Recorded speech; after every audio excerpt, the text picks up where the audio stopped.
Welcome to a gorgeous day at Daytona State College and the baseball complex here on campus.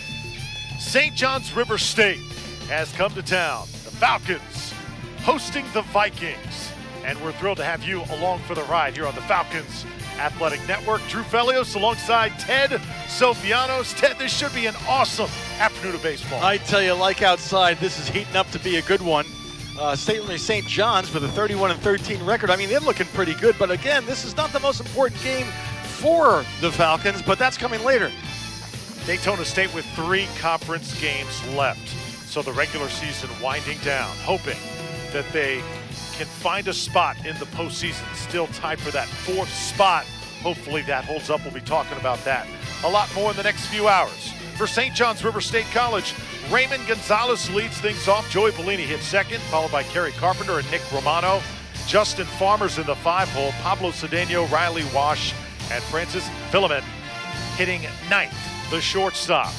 And for the Falcons of Daytona State, they'll send the freshman, the lefty, to the hill today. Joey Hecht with a golden opportunity to build for this season as well as 2019. Hey, I'm glad that Coach Tuma has given him another opportunity. I don't think the ERA actually reflects where Joey Hecht is at. And let's face it, anytime you're dealing with a lefty, whether it's on the ball field or in the fighting ring, those are formidable characters, Drew. Take a look at Tim Tuma in his 16th season. Had all the years at University of Florida and Oklahoma State.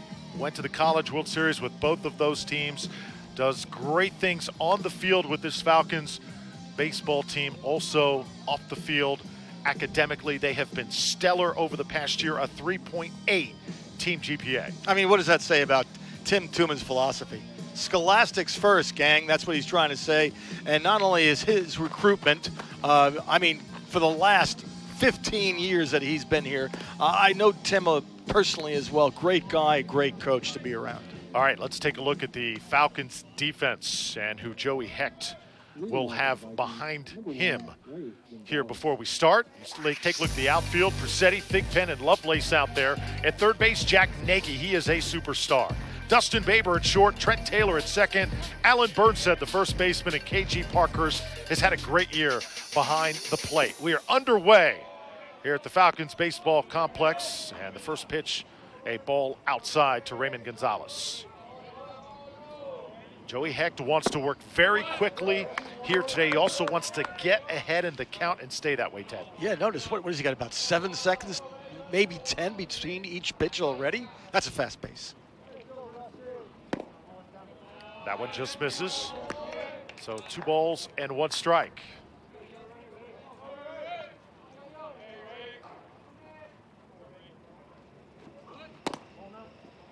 And this St. John's River lineup will likely try and make the young freshman throw a lot of pitches here today, make him really work for every single out. Time called before the pitch as Gonzalez stepped out. So Gonzalez, Bellini, and Carpenter leading things off for the Vikings. 3-1 now to Gonzalez, and he lines one into left field. This is going to get by the shortstop, Dustin Baber, and the leadoff hitter, Gonzalez, is aboard. Yeah, you get a little bit behind in that count with a 3-1, and he was expecting it right down the pipe, wasn't he? So now Joey Bellini comes up to the dish. Gonzalez with very good speed at first. Bellini, a sophomore out of Orlando, went to Edgewater High School, part of the class of 2016, takes one high.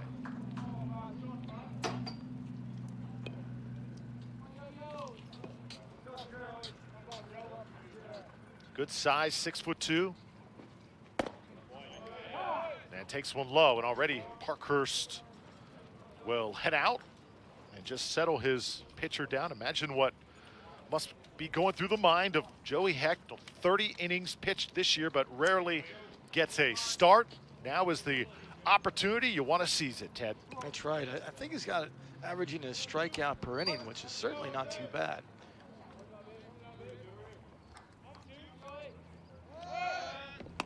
Hecht will toss over to first. Notice the gorgeous day here in Daytona Beach.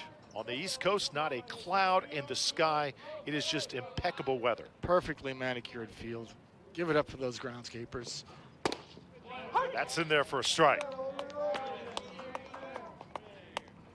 You mentioned the groundskeepers, not just this field, the softball field, the soccer field. Oh, yeah. Just perfectly manicured. Outstanding condition.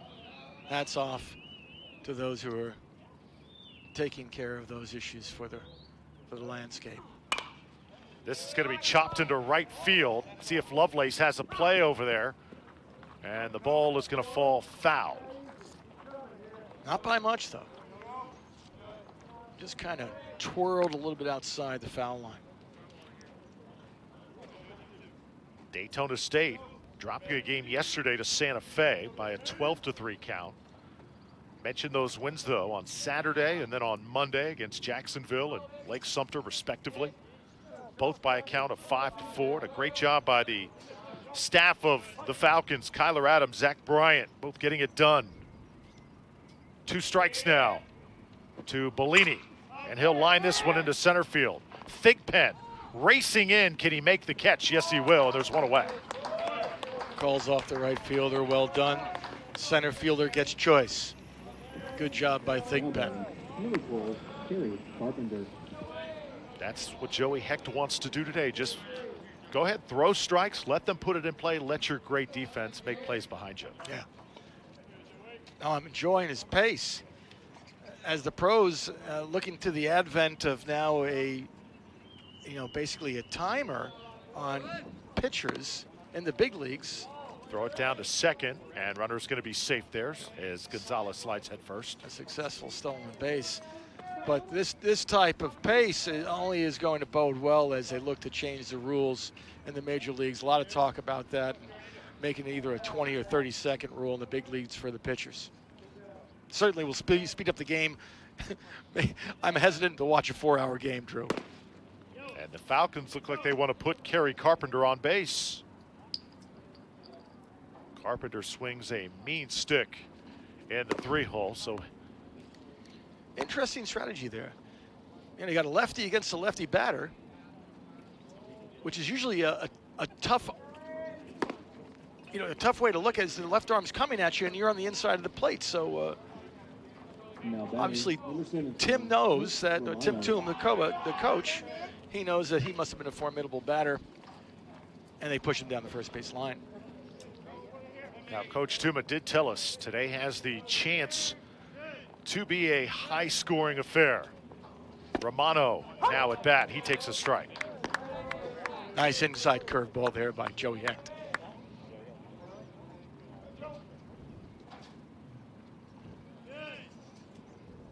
Romano also a freshman. He's going to watch one high.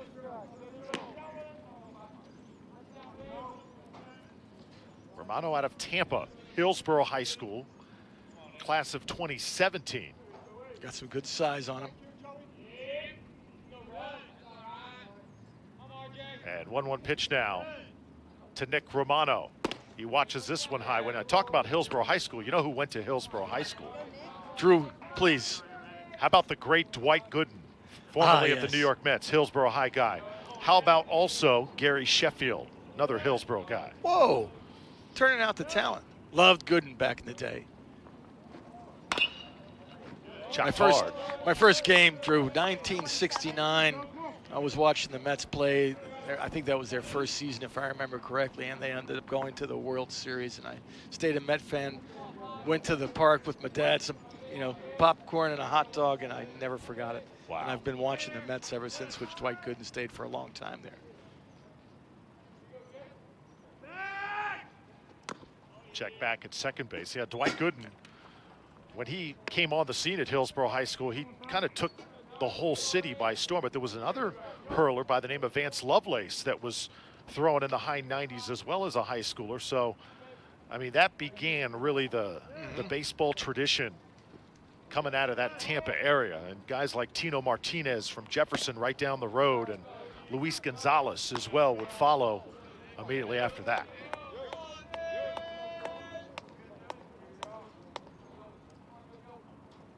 3 balls, 2 strikes now to Nick Romano. So you got a guy like Nick Romano hitting cleanup from that same high school. You know this kid can play. Right, exactly.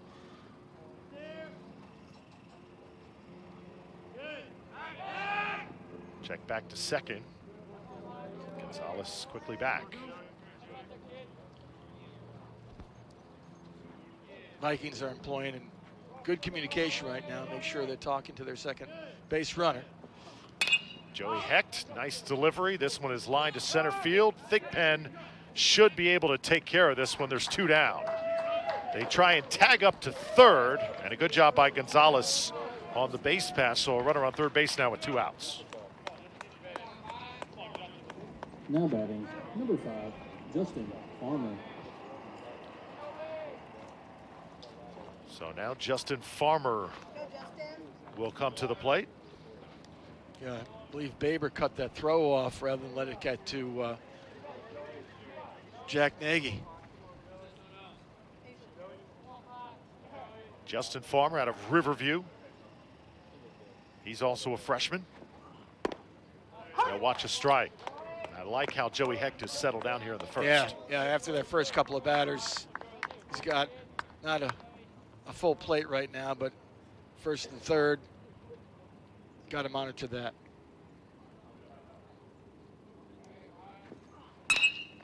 Hit to the shortstop. Force play at second, and that does it. Well done by Baber. St. John's River in the first inning. They strand a couple. Daytona State threatened, but Joey Hecht takes care of business. Yeah, gets out unscathed, which is a good start. And now, psychologically speaking, they had the momentum. All right, no runs. Daytona State at bat when we come back.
Welcome back to Daytona State College. The Falcons now setting themselves up to hit. Jack Nagy, phenomenal at the top of the order for the Falcons, followed by Trent Taylor, Alan Burnstead, Mario Brusetti, David Mayberry. KG Parkhurst has been swinging a mean bat as of late. Justin Lovelace, Dustin Baber, Trey Thigpen at the bottom of the order.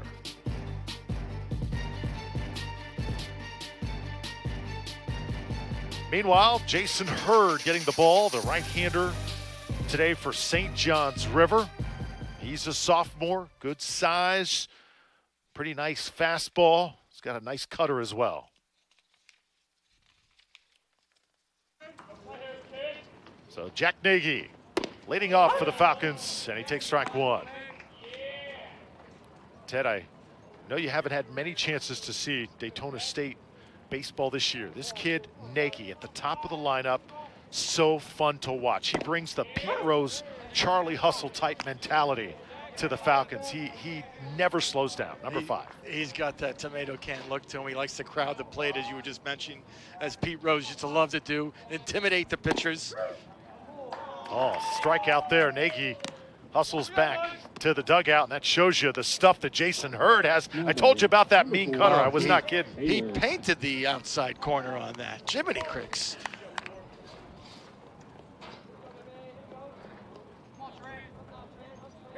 So Trent Taylor up next for Daytona State.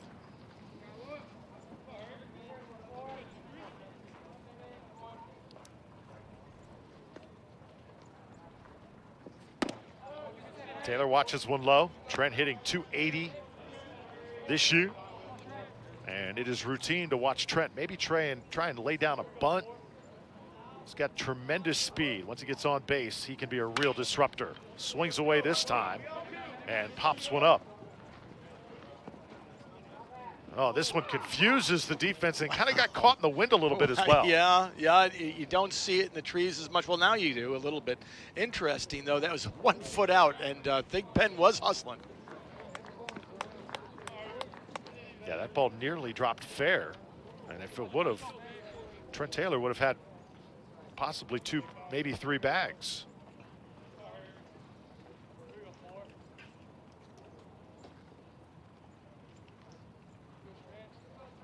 So Nagy, Taylor, and Burnset here in the first for Daytona State.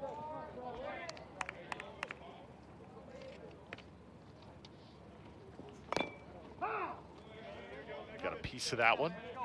That was close to the hands. Taylor, redshirt freshman.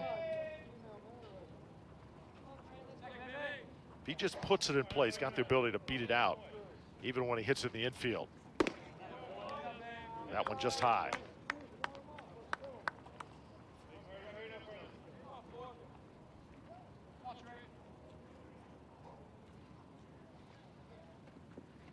This one misses inside. Well, throughout all the games this year, Daytona State with a nearly 300 team average, 298, and a 403 on base percentage as well. Offense has certainly not been an issue for Daytona State. They've been able to score runs. Pitching has sometimes posed some challenges. Right, that's been kind of, it's in the pen. It's been the pen and the starting pitching, but I know Tim is looking to resolve that. We have a number of freshmen on this team, so certainly looking forward to not only hopefully getting to the playoffs as we battle for the 4th position, as Daytona State battles for the 4th position, but also looking forward to next year with the talent that they currently have. They're going to cultivate that talent. Oh, hits him right in the back, and Taylor's going to trot down to first base. Oh, you heard that one. You heard that one from here. Now batting, number 21, Alan Burnset. Shook it off like it didn't even happen. Good for good for him. You know, that's usually something that the leadoff batter, Jack Nagy, does. Get hit by a pitch. He leads the team in that category, but it's Taylor taking one for the team. Taking one for the team, correct. Alan Burnset now, the Florida Southern signee, here hitting third. Swinging away, first pitch, and he fouls it back. We're talking about all of the signees on this Daytona State team. David Mayberry coming up a few batters later. North Florida signee, another one. Jason Hurd with a little bit more of a deliberate, a little bit more, you know, a little slower pace. Just gets back at first. Than Joey Hecht.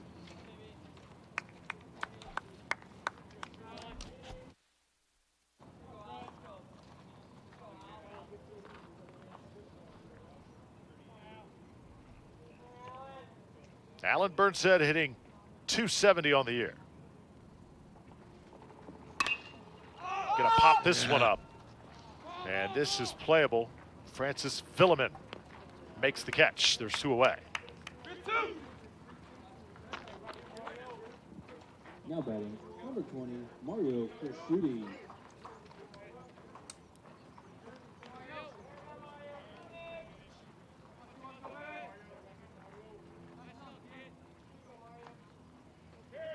Now it's Mario Persetti. Mario hitting cleanup. 2-year starter, real quiet leader for the Falcons. Oh, he hits one hard, and this is laced into the outfield for a base hit. So runners on first and second now, something cooking in the first with 2 down. That's right. 2 out, 2 men on base. Now batting, number 24, David Mayberry. Almost equaling the same scare that they gave to Joey Hecht. That brings up the best stick in the lineup, David Mayberry, hitting nearly 400 on the year. He is one of the best hitters, not just here on campus, but in the entire state of Florida. And they're not going to give him much to hit. You see the nice curveball for strike one. That was quick break on that. David had such a good freshman year. And he has followed that up with a great sophomore campaign as well. But Ted, he did injure himself during the summer. He hurt his back and elected not to have surgery, so he had no activity, was not allowed to play any baseball, do anything really strenuous as he swings away for the strike. And had to kind of deal with that and then come back a little out of sync at the beginning of the year, but he has picked it up lately. Oh, certainly. Like you said, with a 400 batting average at this point in time. Glad for him that he didn't have to go under the knife. Down 0-2 though here. Tough spot to be in against Jason Hurd. Kind of fisted that one, and will it find its way into the outfield? It will, but right into the glove of Justin Farmer, and that'll do it for Daytona State. See how far down on the stem of that bat he hit that, and it still almost got out of town. Played one inning here at Daytona State College. The Falcons strand 2, and we've got no score. Heading to the second here on the Falcons Athletics Network.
Welcome back to Daytona State College. You are looking at Joey Hecht.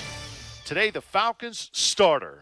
And we would love nothing more than to see Joey have a quality outing. So far, so good through one, keeping St. John's River State off the board. You know, both Hecht and Hurd with a bit of a scare in the first inning.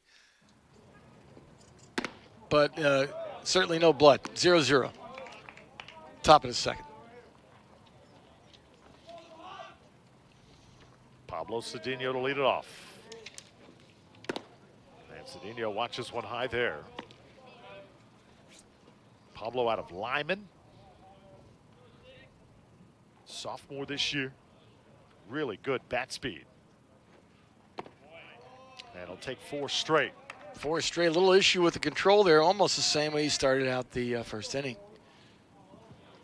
Joey Hecht just needs to settle down a little bit.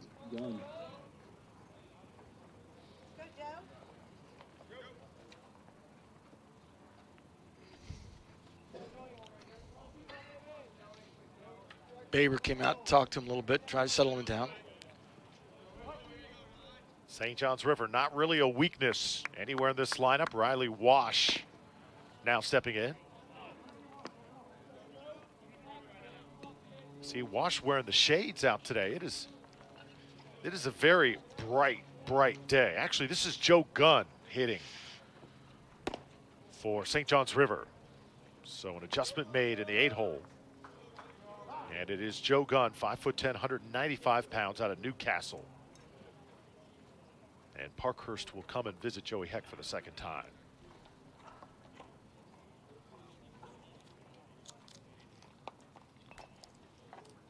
That's what KG Parkhurst has the freedom to do as a catcher. The coaching staff has so much confidence in him. KG knows when his pitcher needs a little bit of a visit, and KG has been called by this Daytona State coaching staff, just a great communicator, knows when to really get on his pitcher a little bit, maybe settle him down a little bit, pump him up a little bit.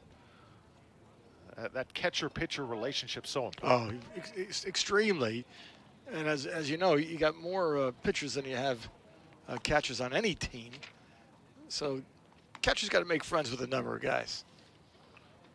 KG, a redshirt freshman, he'll be back next year.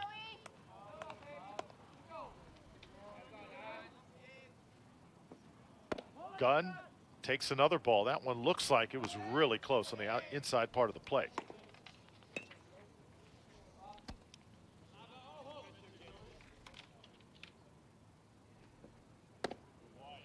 And outside, so now 2 quick base runners for St. John's River. Looks like they kind of pitched around a little bit there. He's got a slugging percentage of 356 for Gunn. That could be a reason.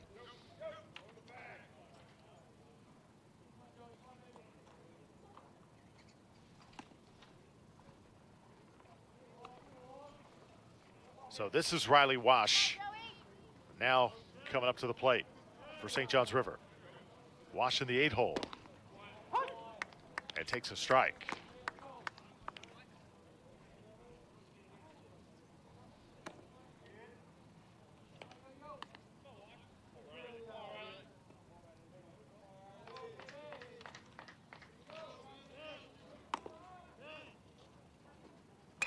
Wash gets a good piece of one, and this is through to left field. It's going to score one.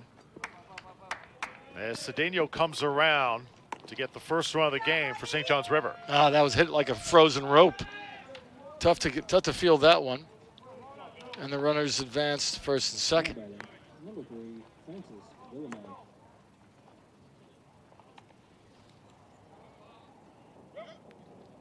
So Wash does his job. But Peretti did a good job fielding that ball and throwing it to Nagy. Hold the runners back to first and second. Francis Villeman now. Looked like he wanted to bunt, took a strike. Good pitch.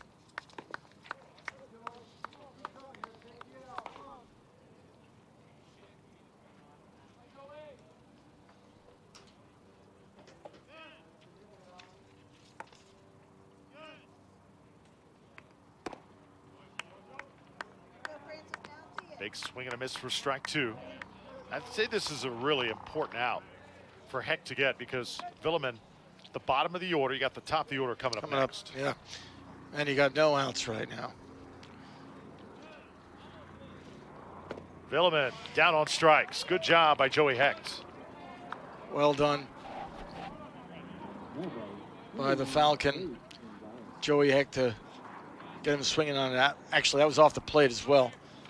Outside pitch, down and out, and no chance of hitting that one anyway. Top of the order now, Raymond Gonzalez.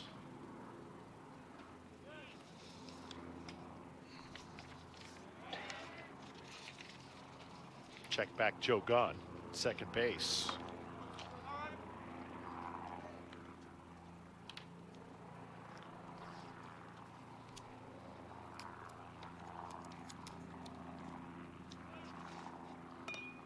Square around, try and bunt this one, and it's foul to the right side.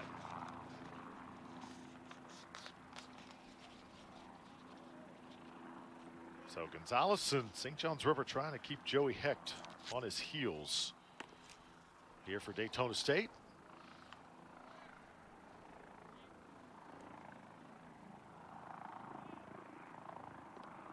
Gonzalez watches a strike, and now 2 strikes. Joey Bellini on deck for St. John's River. Kerry Carpenter in the hole. 1 out here in the second, and a 1-0 lead for the Vikings. Big pitch there, strikes out Raymond Gonzalez. Wow. So there's 2 down. 2 in a row there. Saving himself some anxiety right now. He's only let 1 run with runners on base and no outs. Now he's up to 2 with 2 strikeouts. Got to say, well done so far for Joey Hecht. Tell you, there's no holes in their batting average for the entire offensive unit of the Vikings. It's going to be hit into left field, and this could produce another run. No, Joe Gunn's going to hold it third. That's a great defensive play by that Daytona State unit to hold that run at third, because that could have saved a run there. Oh, yeah, Mario Peretti, that's twice now. They must know he's got a gun as an arm. So good job, left field, Mario Peretti.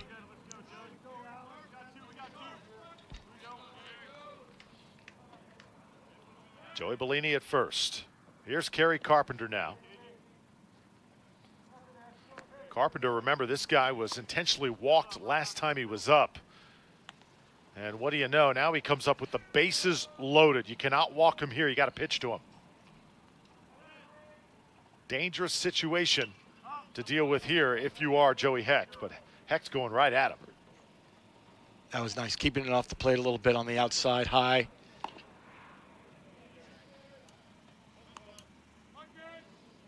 Evening up the count, 1-1.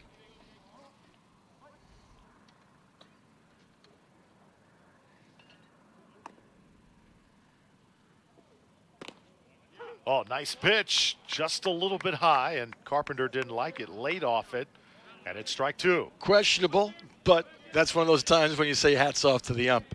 Carpenter at .439 batting average throughout the season. The heavy hitter. Sophomore out of Eustis. Big pitch coming up here for Joey Hecht. Can he get his team to the dugout? Look, misses high again. Not bad strategy there. If he kept it down just a little bit, I'm sure Carpenter would have thought about trying to put the aluminum on it, but don't want to get behind on this guy. Oh, inside part of the plate. Hecht doing his job. Needs a call from the umpire. Wow, that was close. Ump has a better line on it than we do, of course.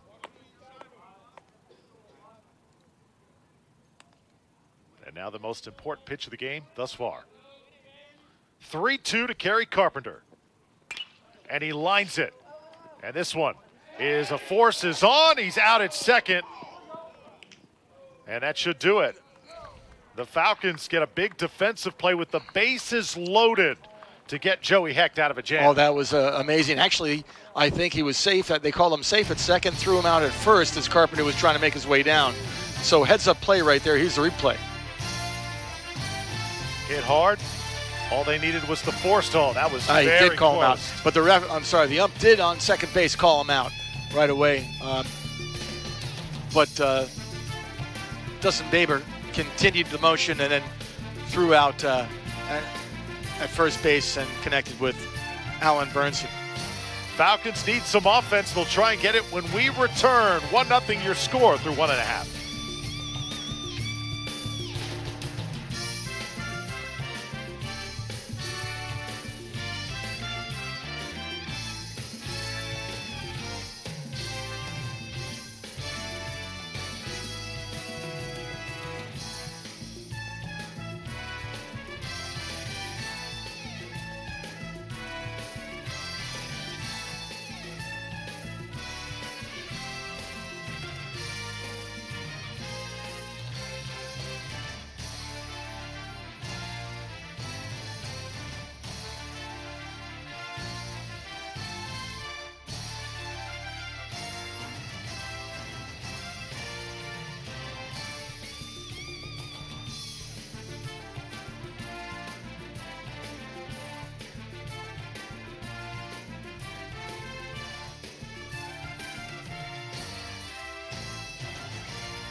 One nothing your score. 3 hits for St. John's River. The Vikings able to get one across. And now they hand the ball to Jason Hurd once again. Daytona State baseball on a gorgeous day in April. Ted Sofianos, is there anything better? Certainly not, except, of course, the Falcons would not like to be more than one down at this point in time.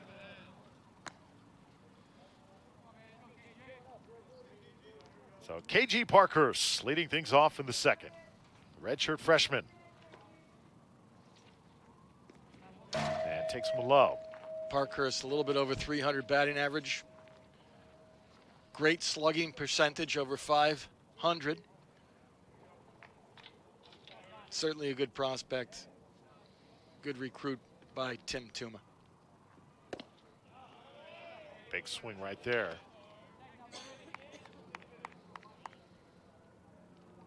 Yeah, that one was right down the pipe. That's why he tried to unload on it. 1 ball, 2 strikes now to the catcher, KG Parkhurst.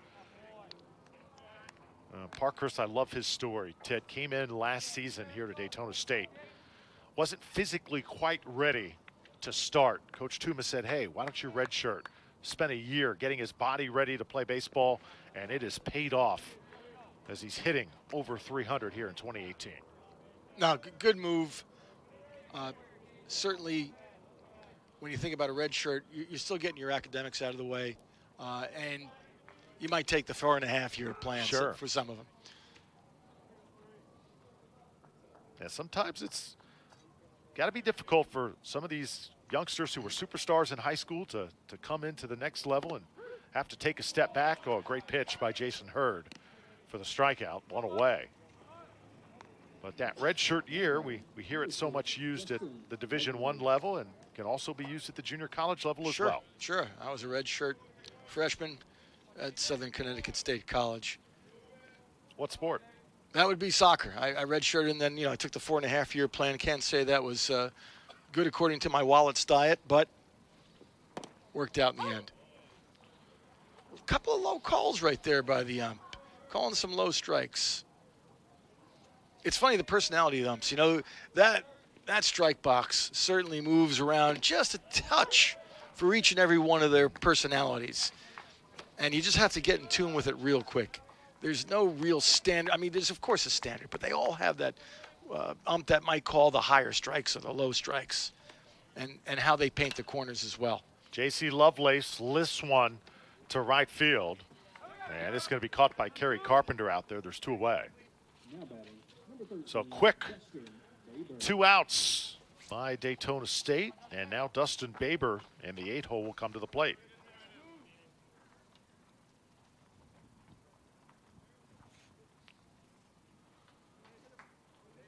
Good work so far by Jason Hurd, St. John's River starter. Baber takes one just outside. 273 on the season for Dustin. North Carolina A&T signee will also play at the next level next season. Also does some pitching for the college. 273 at batting average. Being a pitcher might not, of course, put him over the 300 mark, but certainly has some skills because he also has a 364 slugging percentage. Not everybody loves to play defense, but this young man's the exception. Baber puts it in play to third base. Pablo Cedeno over to first, and a 1-2-3 inning for Daytona State. We've played 2 here on the East Coast on a gorgeous day at Daytona State College.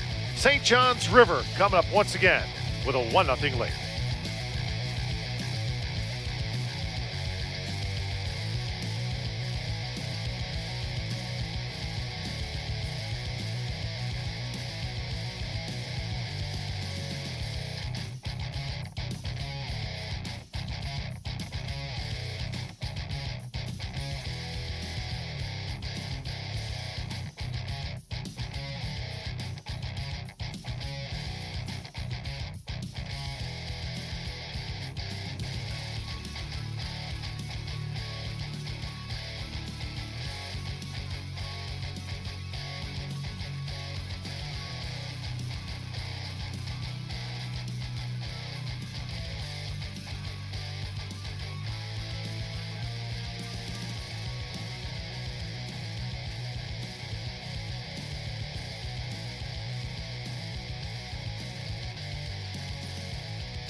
Welcome back to Falcons Country. Drew Felios with Ted Sofianos and our fabulous television crew here on campus. That is a bomb hit hard to left field, and there's no doubt getting out of here in a hurry.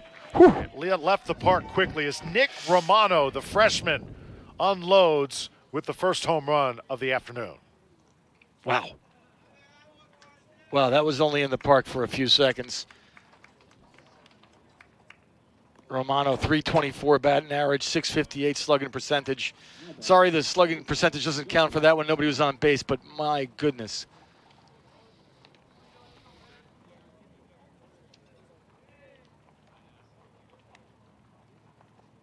So Joey Heck trying to shake off the first pitch, first swing, solo shot from Nick Romano. Justin Farmer for St. John's River. Takes one low.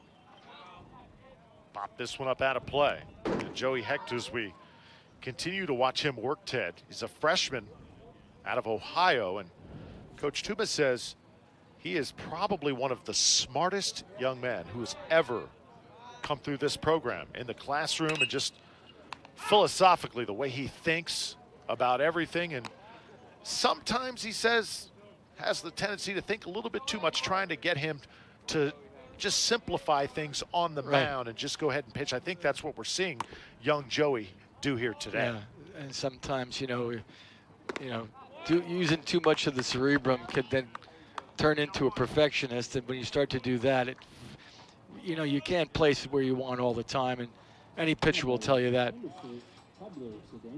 So we've got action in the bullpen for Daytona State. Gage Warren gets loose. Gage another lefty, and saw that last pitch to get Justin Farmer by Joey Hecht. He absolutely blew that ball right by him. Yeah, that had some heat on it. This is chopped off the wrist and played by Taylor. And there's two down. And you hear his teammates in the dugout. Attaboy, Joey. That's how you come back after allowing a solo shot. Just continue to do your job. No, he's certainly not pitching poorly. Actually, that home run was just right down the pipe, and Viking player was certainly expecting it. I think that was Romano, Nick Romano, if I remember correctly. Yes. This is going to be chopped. Is Joe Gunn up at the plate?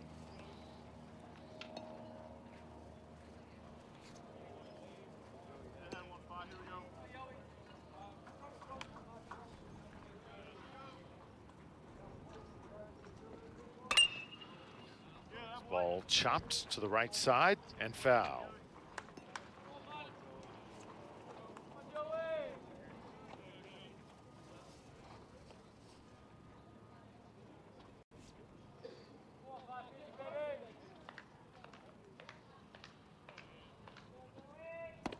That one gets away from just a bit. Another ball. Joey Gunn looking to extend his on-base percentage. This is lifted into the outfield. Tough play for Thigpen on the run, and it's Bracetti making the catch. Oh, over the shoulder catch. Well done. Mario Peretti. So Daytona State gives up the solo shot to Kerry Carpenter. Rather, Nick Romano for St. John's River hit the home run. Falcons able to recover. They don't allow any more damage. 2-0 your score. We go to the bottom of the third when we return.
Back here at Daytona State College, Falcons looking for some runs here in the bottom of the third. Drew Felios, Ted Sofianos, and the rest of our Daytona State crew.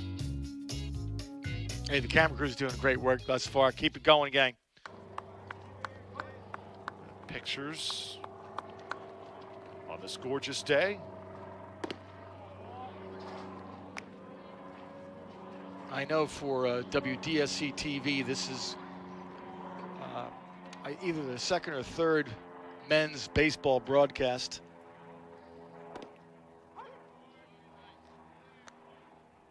Trey Thigpen leading it off for the Falcons, 9-1-2 here in the third.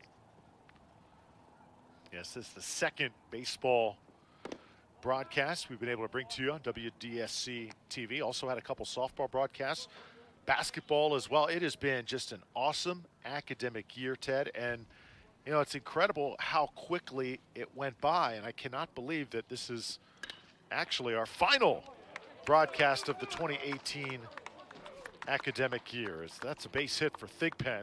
He's going to dig it out to second and a leadoff double for Daytona State. How about that hustle? Thigpen, nicely done. Now batting, number 5, Navy. I've had the pleasure to meet his dad, Bobby Thigpen, play a little golf together. Now watch the hustle from Trey Thigpen. 327 average. That's why he's at the bottom of the order to kind of spark the lineup, as now he hands it over to Nagy. Nagy tries to lay one down, and this one's foul. You mentioned Bobby Thigpen, though. He is a legend around these parts, isn't he? Oh, yeah. He's been around, knows the community. We're glad to have his son here at Daytona State College. Could have gone to a number of places with the skills that Thigpen is displaying here over this past season.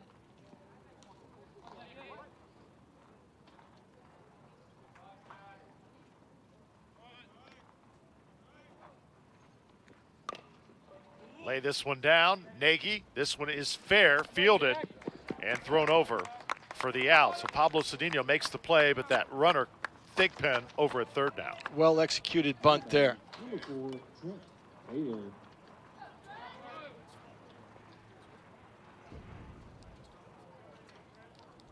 Yeah, you mentioned Bobby Thigpen. What a great career he had playing in the major leagues. Chicago White Sox back in the mid-'80s. Philadelphia Phillies, 1993. Seattle Mariners after that. And Bobby Thigpen at one time set the major league record of 57 saves during the 1990 season. 57 in one year. That's big-time stuff. Amazing. First run is going to come across for the Falcons. Trent Taylor does his job. The sacrifice scores Thigpen, and the lead for St. John's River cut in half. Well done. Well done. Well executed all the way around. Good strategy set there.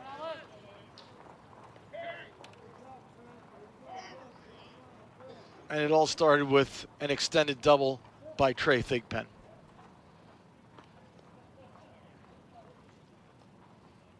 As you mentioned, only a 2-0 lead at the time, now 2-1, cut the lead in half. And certainly Daytona State Falcons in this game. Alan Burnstead now comes up to the plate. And one more note on Thigpen, Ted. He is now currently the bullpen coach for the Chicago White Sox. Must be noted amongst all the great things that he does here at Daytona State. Wow, did not know that. You are pulling out the stats today for me, Drew.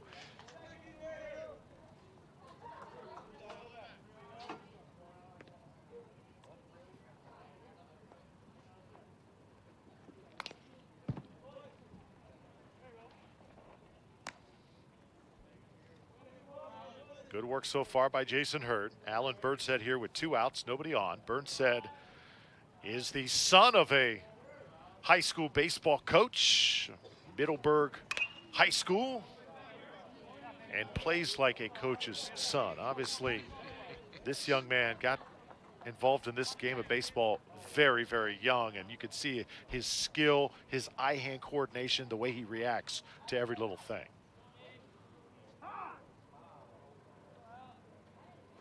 Very heady young man on the diamond.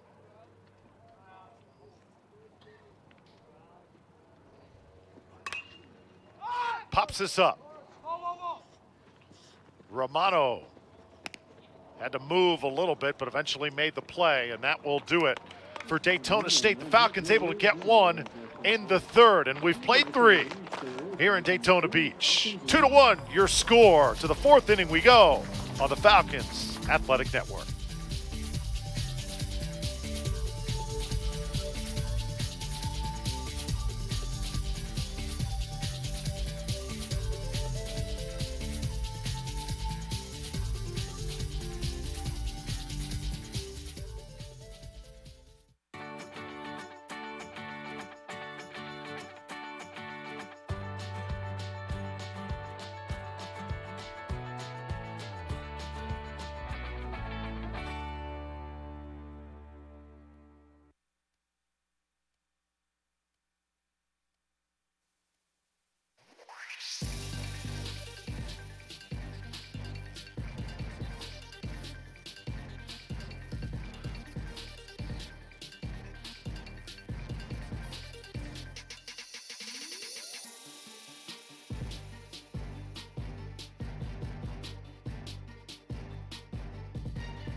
Welcome back to Daytona State College. Gonna look at the dugout, St. John's River.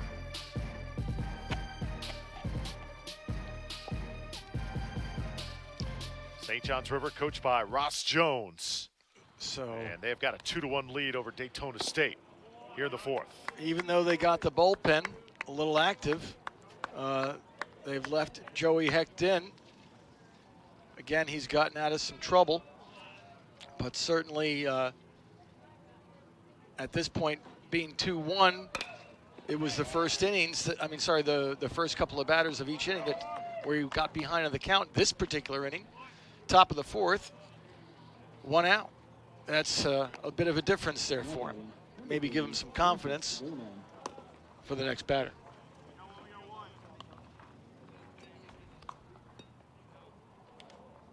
Quick first out made by Riley Wash. And now Francis Villeman in the 9-hole. How about the job that Joey Hecht has done so far? Could not have asked much more from this freshman. No, as we were mentioning, I don't think his ERA is really reflective of, what he's done for the full season.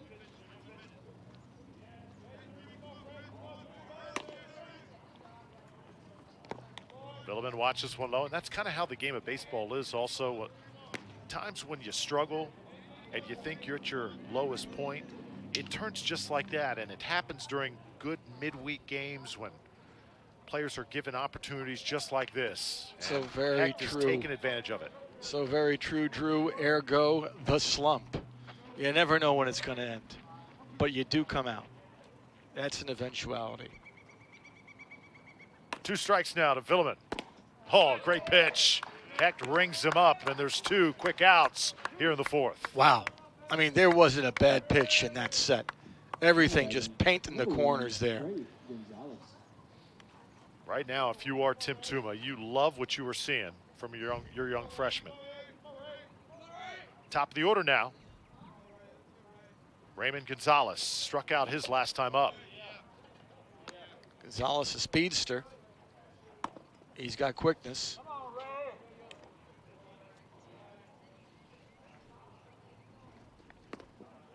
Gonzalez had a base hit his first time up.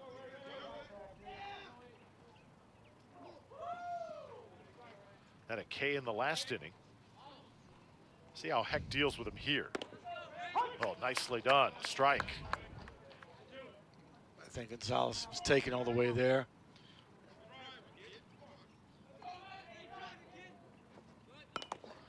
Gonzalez tries to lay this one down. Ball's playable, and that is going to be an infield base hit. Just perfectly done by Raymond Gonzalez.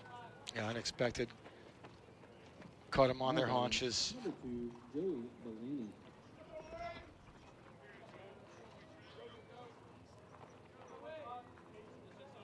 Because that ball was in the air, when it wasn't caught as soon as it hit the ground and just fell flat, there's nothing you can do. No, there's just a little miscommunication between Hecht and the catcher there. Didn't know who was going to try to field it first. Better not to sustain an injury, though.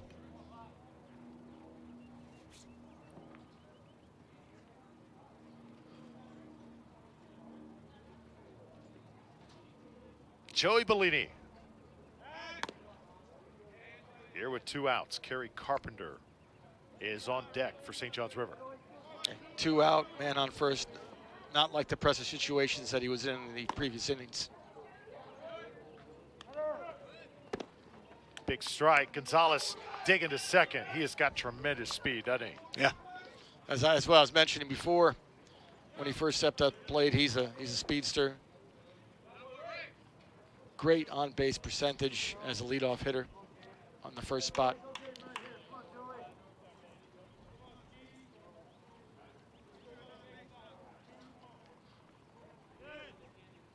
One ball now to Joey Bellini. Had a base hit his last time up, and he's going to get a hit here.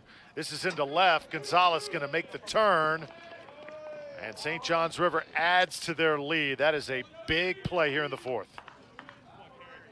He went down to get that one and roped it Now out to left field. Kerry Carpenter.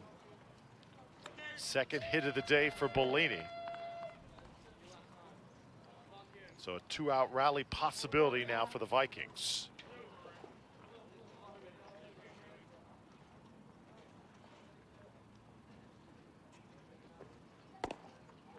Kerry Carpenter takes a strike.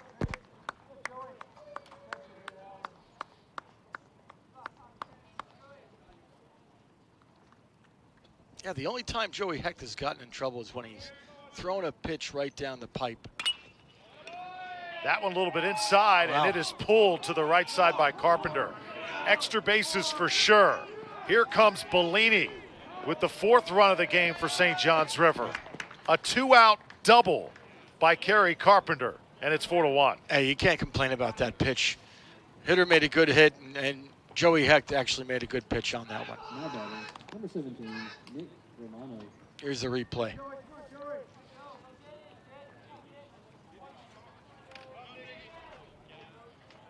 And now you got to deal with the guy who hit a home run his last time up, Nick Romano.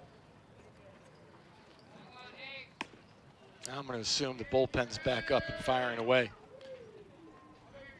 And right now, if you're Joey Hecht, you just need one more out, because likely if he can get through this inning, he probably will not come back in the 5th. I think that's a good assumption, Drew.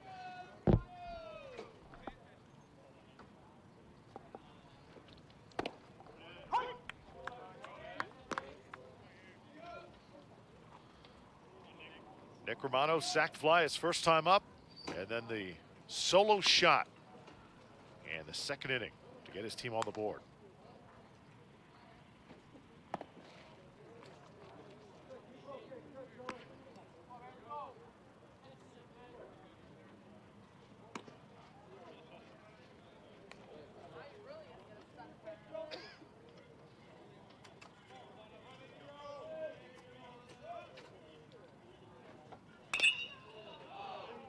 Really got a piece of that one, didn't straighten it out though. Ripped at it. But good placement by Joey Hecht, down and inside.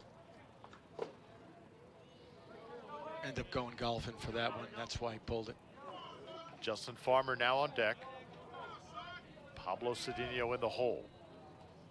It's been a gutsy effort so far for Joey Hecht. Comes through with a good pitch there, and that's going to do it for Romano and St. John's River here in the 4th inning.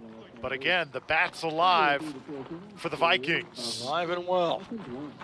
It's 4-1. We've played 3.5, 2 more on the board for St. John's River. Falcons coming up next.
7 hits for St. John's River. They've got a 7-2 lead, rather 4-1 lead over Daytona State. 7 hits opposed to 2, representing those 4 runs for the Vikings. And now Daytona State coming up to bat here in the bottom of the 4th. Daytona State bat's a little bit cool right now. Gonna have to heat up, get back into it. Mario Prusetti leading things off.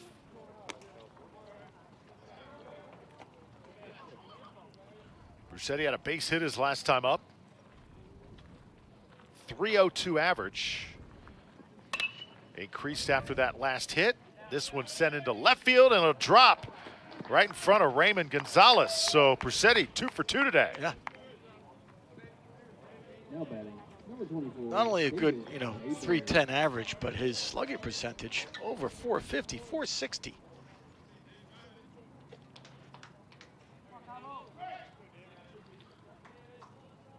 Now Prusetti just right now the leader of this program by what he does on the field and what he does in the weight room as well.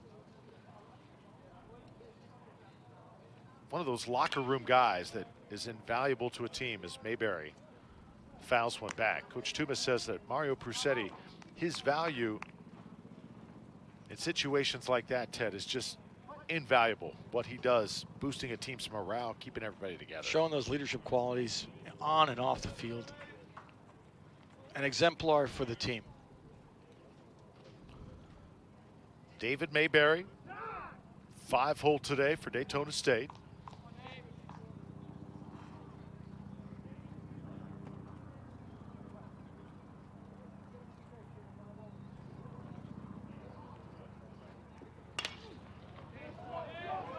Hit into center field. This is in a tough spot. It's a gap. Prusetti is going to score easily. Mayberry's going to stop at second base, and Daytona State making some noise here in the 4th. Well done for Daytona State. That's what exactly the doctor ordered, to come back into this game being 4-1 down. Mayberry with a clutch gapper between center and right field.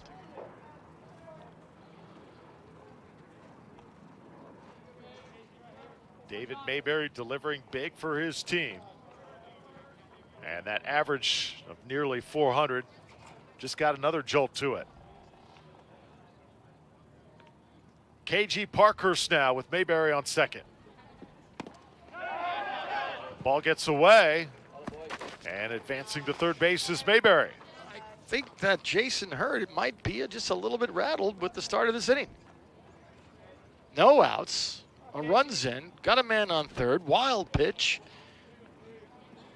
Maybe he needs a little bit of a talking to by a couple of confidants. Shortstop, third baseman. Don't see it happening right now. Yeah, you sense a really good opportunity coming here for the Falcons. Take it outside. Hurd struggling a bit here in the bottom of the 4th.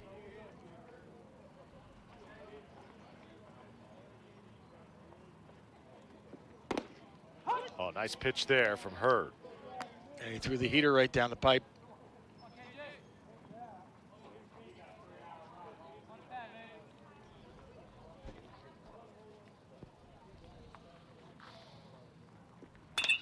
Oh, hit hard.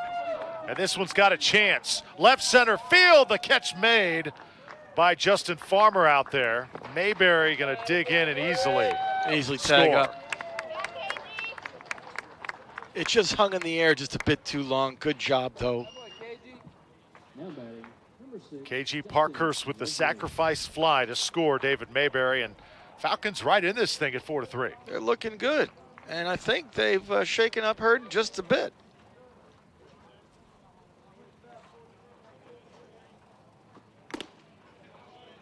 High pitch to J.C. Lovelace for strike 1.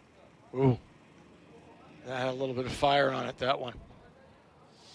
Take a look also at the way the wind's blowing right now, Ted. It's blowing from the left field in.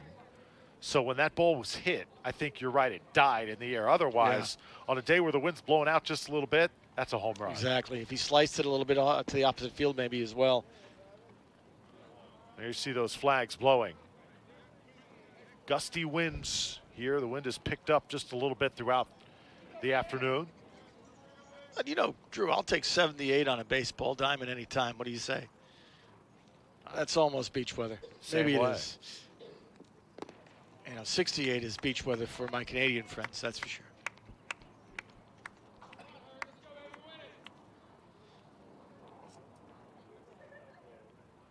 J.C. Lovelace popped out his last time up. And pops up this time as well. Cedeno makes the play for the Vikings. That was a towering fly ball. And you saw Cedeno had to struggle with that one. So us just kind of, it was impromptu, but talking about the wind and just watching what it's doing to these fly balls, it's causing a little bit of havoc for those, you know, long, either whether it's an outfield play or a pop up in the infield. Here's Dustin Baber. Hits it hard, swings on the first pitch, and it's into left field. Let's see if Baber tries to make a double out of this. He will. Sliding into second base, and the Falcons aren't done yet here in the fourth. 2 out, double. Now batting, number 1, Trey, Big 10. I love what Dustin Baber does at the plate. He, along with Nagy, just hustle personified. No doubt, Drew. And obviously, Baber going to get his batting average up a little bit with that. Looking good. Remember what Thigpen did his last time up. He doubled. So a good situation here for Daytona State. And Hurd knows that. He kept it away that time for strike 1. Right. Trey Thigpen tried to lay off that. He was already committed, though.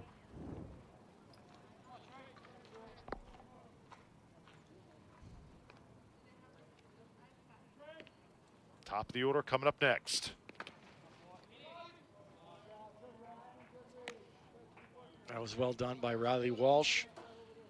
Corral that pitch that was in the dirt.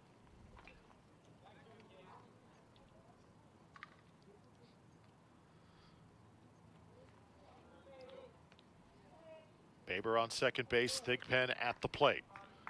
Big 2-out situation here for Daytona State. They've not led today. Trey Thigpen, son of Bobby Thigpen. We got into that earlier. Spruce Creek High School product, starting center fielder the entire season for Daytona State.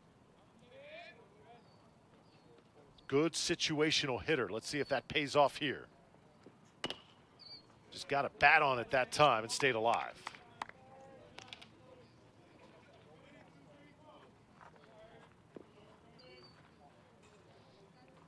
Hurd and Thigpen will regroup, recalibrate, and stare down. Falcons would love to get Jack Nagy to the plate here. He's on deck. Top of that Falcons order is coming. Jason Hurd, though, going to try and bear down. 1 ball, 2 strikes. Thigpen just fisted it that time, and it's going to be an easy play at first for Nick Romano. But not after some damage done. Falcons do get a couple back. Good job by Daytona State here today supporting their starting pitcher, Joey Hecht. And we've played 4 here on the East Coast. Daytona State trailing 4-3 to St. John's River State. You're watching Falcons baseball on WDSC TV.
Welcome back to Daytona State College. Falcons baseball on WDSC TV and the Falcon Athletic Network. Drew Felios here with Ted Sofianos, part of the faculty here at Daytona State. Great TV staff putting together our first year of telecasts, and what a marvelous job, Ted, they have done from top to bottom. Oh, to roll this out and to leverage the television program to also have the, you know, using this obviously as a learning tool for our Center of Interactive Media that we have here at the college. But again, I don't want to be biased. I am an announcer here for both the Vikings and the Falcons. And I would say right now we got a good game. It's been enjoyable. DSC obviously right now 1 down, but got to be happy in the situation that they are after a kind of a rough 2-inning start.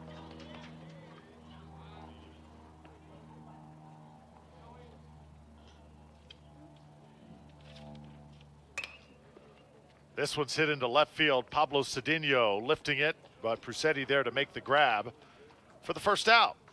Just a bit off the end of the bat. Didn't have a lot of pizzazz on it. Cedinho out on the 3rd pitch.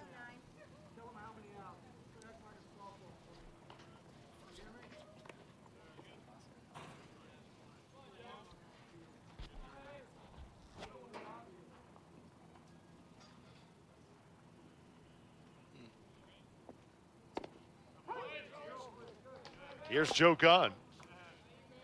That was a beautiful breaking ball over the right side of the plate. Gunn hitting from the left side, and right now lefty on lefty advantage, Daytona State. Exactly.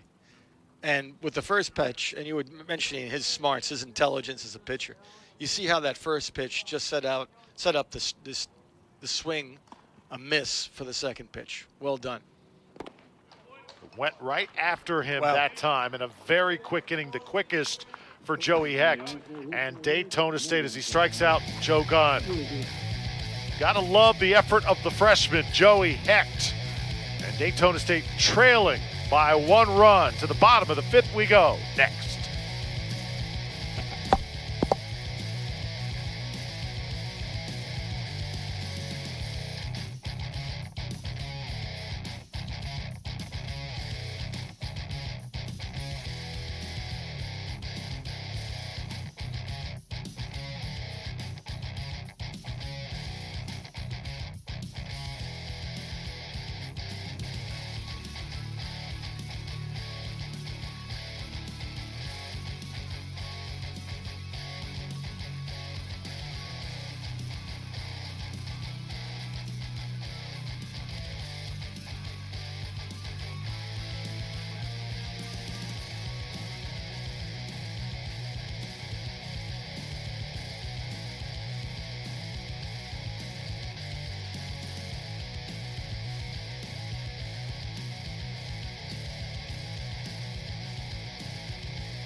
Back here on the campus of Daytona State College, you'll look at the gorgeous baseball complex.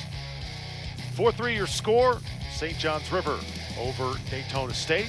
A great scoreboard. Drew, how about that? That was an up and done for the Vikings. 3 quick outs. That had to be one of the shortest innings I've ever seen. And what a picture-perfect day. Chamber of Commerce weather here in Daytona. Oh, they're going to like that plug here at Daytona. Jack Nagy now top of the order, 1, 2, and 3 for the Falcons. Trent Taylor next. Alan Bird said will be in the hole here to start. Quick 2 strikes there. Or is it a 1-1 count? My mistake.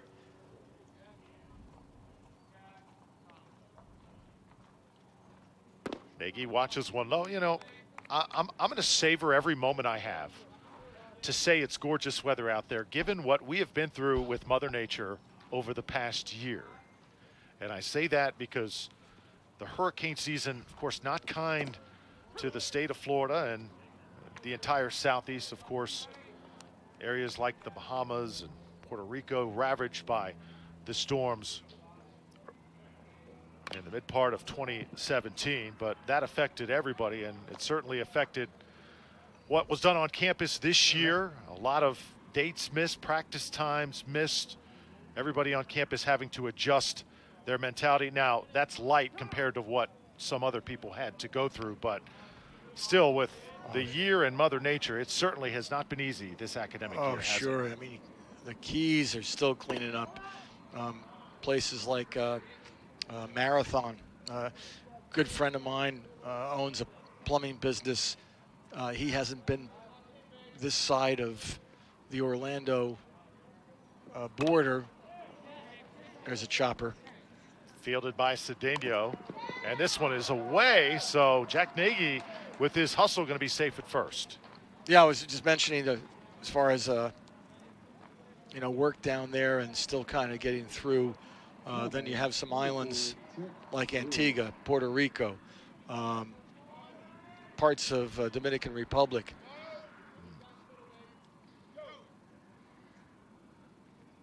One more. He had that beat out. He actually had that beat out. So I don't know if they'll charge an error to the first baseman, but good hustle.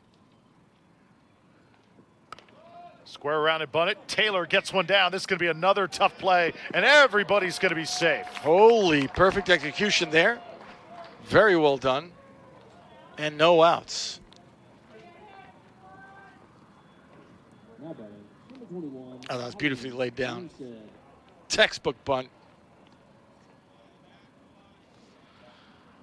That's what Trent Taylor does best. Mentioned at the top of the show, he loves to lay down that bunt. That was a perfect situation to do it.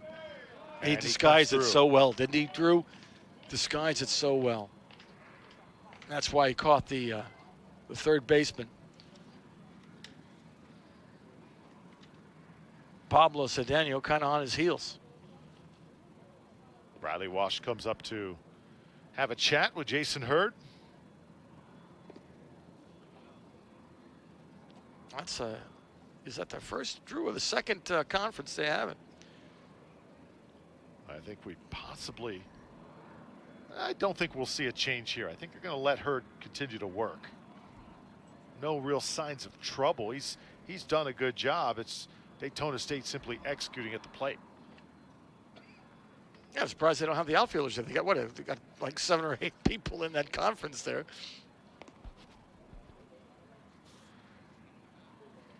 And action and the St. John's River State bullpen. Matt Martini, number 30, out in the pen right now. Redshirt sophomore out of Miami.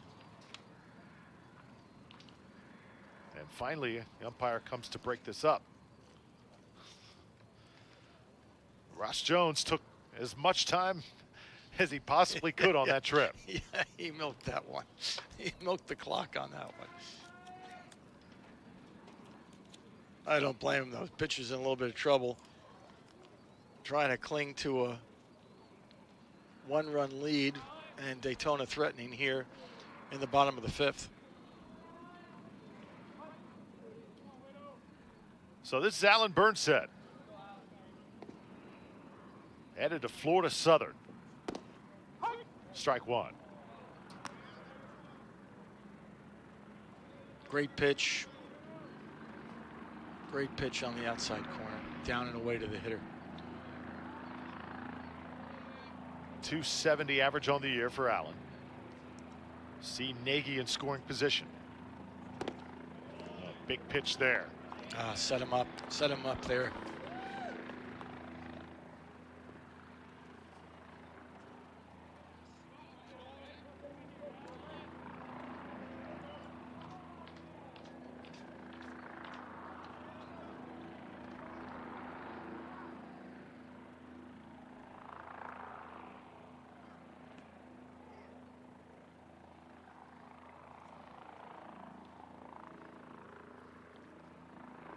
If Jason Hurd tries to come at him here.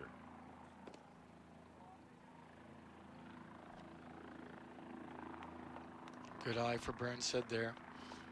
That could have been an easy one to strike out on.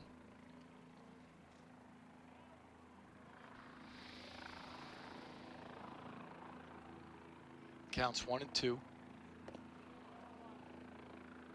And even up now. 2 balls, 2 strikes, the count to Alan Burnshead. Here in the bottom of the 5th, Daytona State 1 swing away here from taking their first lead of the game.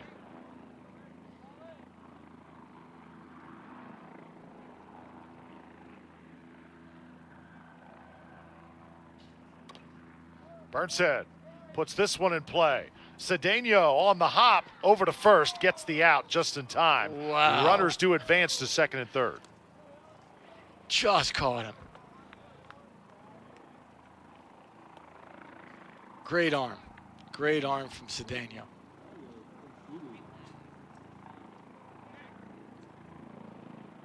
Whoa, that was awfully close.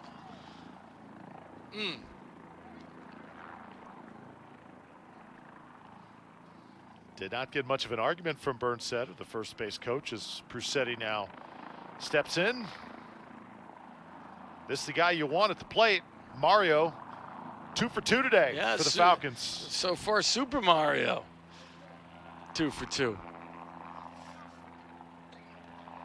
Base hit here likely gives Daytona State 2 and their first lead.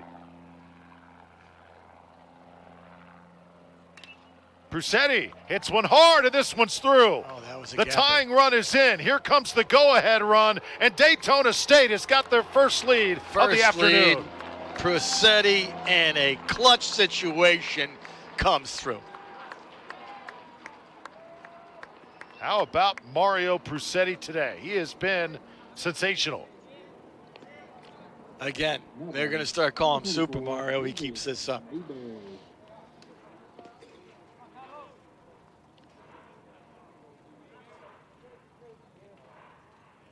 And I wonder if they'll make that pitching change now. Base is clear. Prusetti on first, I believe.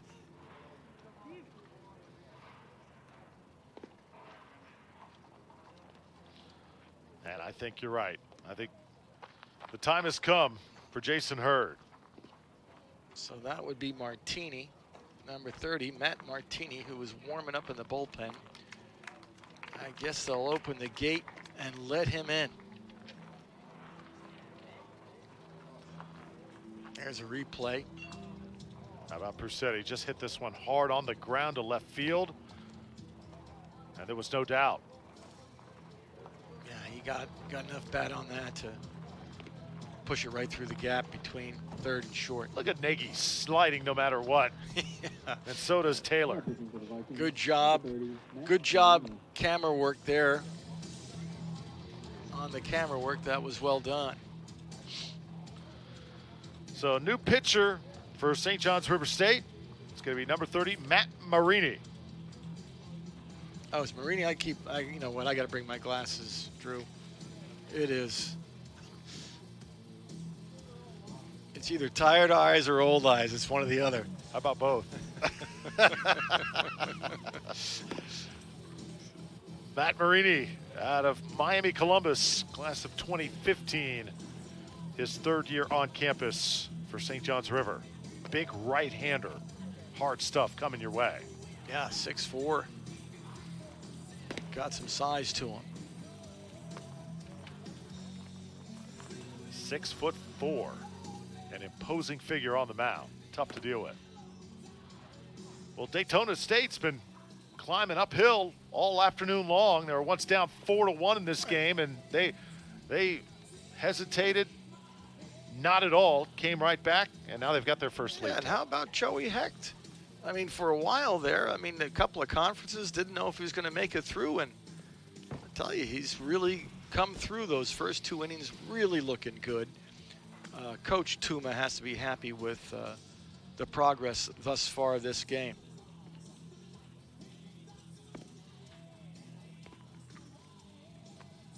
But as you were mentioning, Drew, when we first sat down today, you were mentioning that, you know, both of these teams have offensive, they're powerhouses. They've got great offensive engines, the 2 of them. So you mentioned that there might be a high score to this game. And right now, we've just over 5 innings, we've seen 7 runs scored.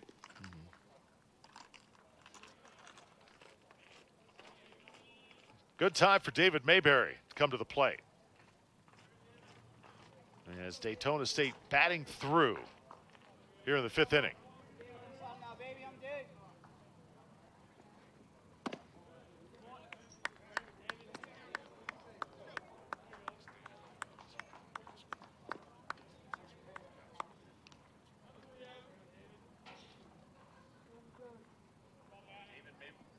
David Mayberry popped out first time up, RBI double his second time up. Prusetti right now on first base. Pitcher's behind in the count there. Marini.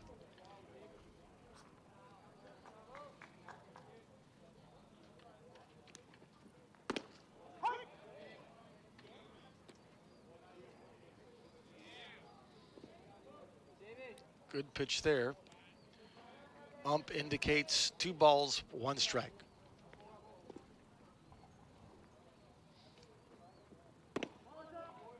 That ball just misses high, and now 3-1. So KG Parkhurst on deck for Daytona State. JC Lovelace works in the hole. Matt Marini dealing for St. John's River State. And he's having a hard time finding the strike zone right now.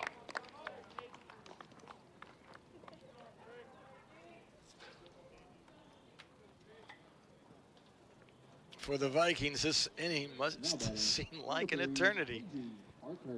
Batted through the cycle.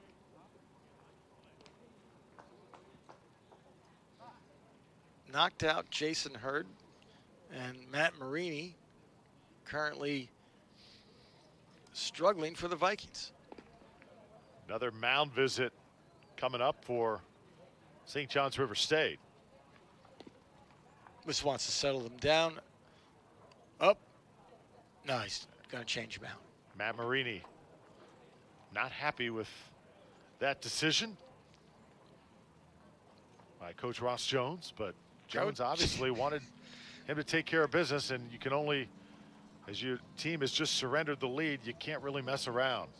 All right, Coach Jones didn't give Marini a lot of work there.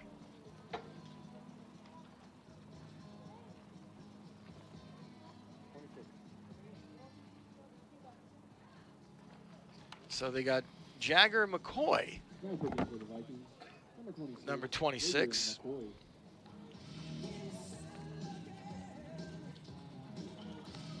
1.7 ERA, 37 innings pitched. Jagger McCoy, a sophomore out of Delray Beach. Also spent some time at Boca Raton Community College. Class of 2016.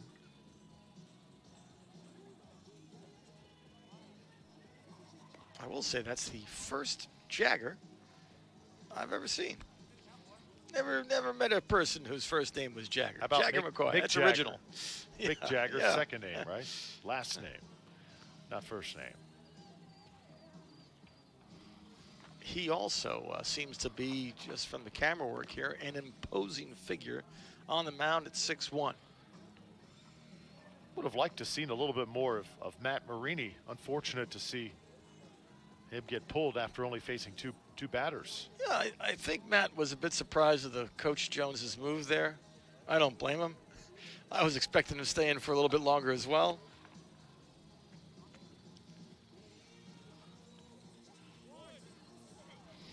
As they break up the meeting, Drew, I'll share with you some interesting highlights.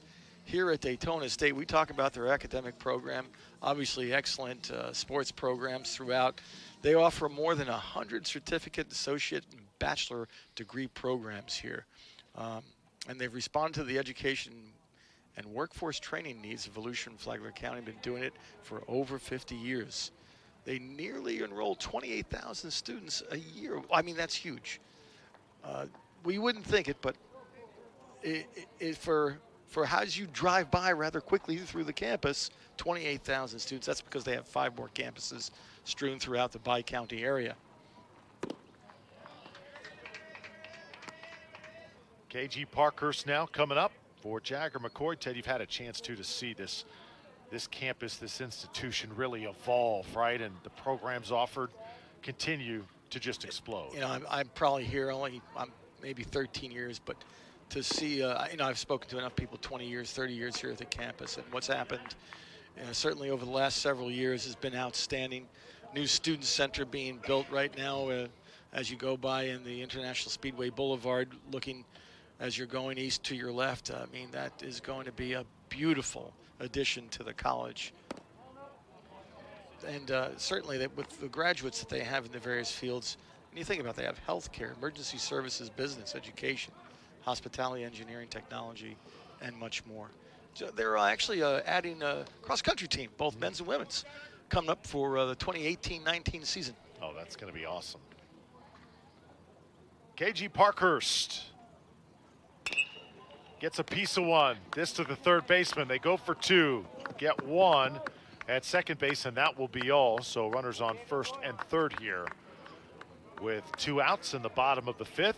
Daytona State with a 5-4 lead. Drew Felios, Ted Sofianos, and we're reliving some of the events that have happened over the past year as we've had a chance to work together, Ted, in this first year. My favorite moment here working for Daytona State was the ribbon cutting for the soccer stadium. Oh, wow. What a facility. What a cool event, and what a great program to house that facility, men's program, women's program, and what great times to come for Daytona State soccer. Oh, yeah, and they had a great first season, an outstanding second season, both the men's and the women's soccer teams. There's a shot of the stadium right nearby. And you know what's really nice also, when we are off season, we're certainly encouraging the community to use that stadium as well for various programs. So it's a multi-use facility.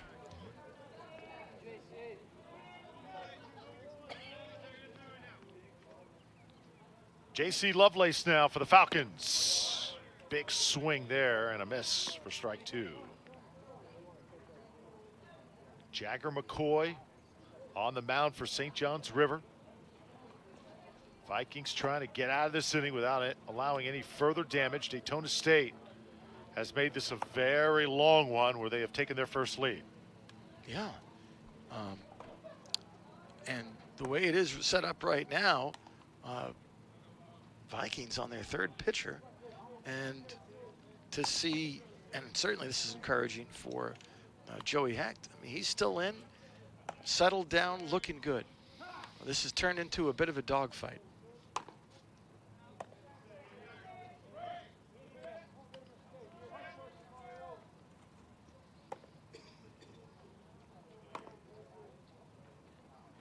Lovelace, ball gets away. The go-ahead run's going to come in, and now a 2-run lead for the Falcons as Mario Prusetti sliding in, and I think fitting.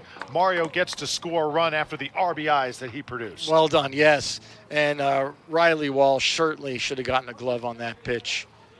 Might have thrown him off a little bit because there was a swing and a miss. But I didn't think Jagger McCoy threw that outrageous of a pitch. Runner advanced to second base as well, so a runner in scoring position for Lovelace if he can get a piece here. How about the rally from the Daytona State Falcons with a 6-4 lead now? I tell you, Coach Jones might be second guessing taking out, Matt Marini. Didn't give him a lot of work, as I mentioned before. You know, sometimes when you make those decisions too, they come back to haunt you a little bit. This one connected. Ripped foul, but got a good piece of aluminum on that one.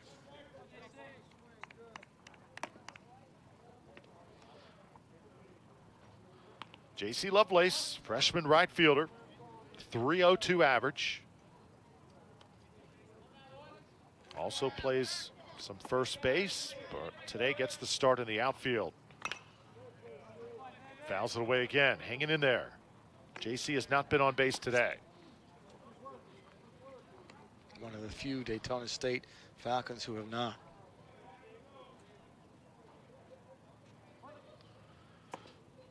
In the bottom of the 5th, 6-4 is the score. 6-4 Falcons over the Vikings. Another bouncer. Lovelace continues to hang in.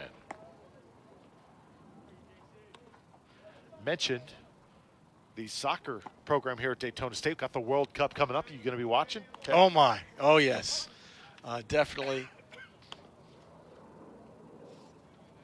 That is going to be entertaining. Unfortunately, America, the United States, has not fielded a team based on some poor play.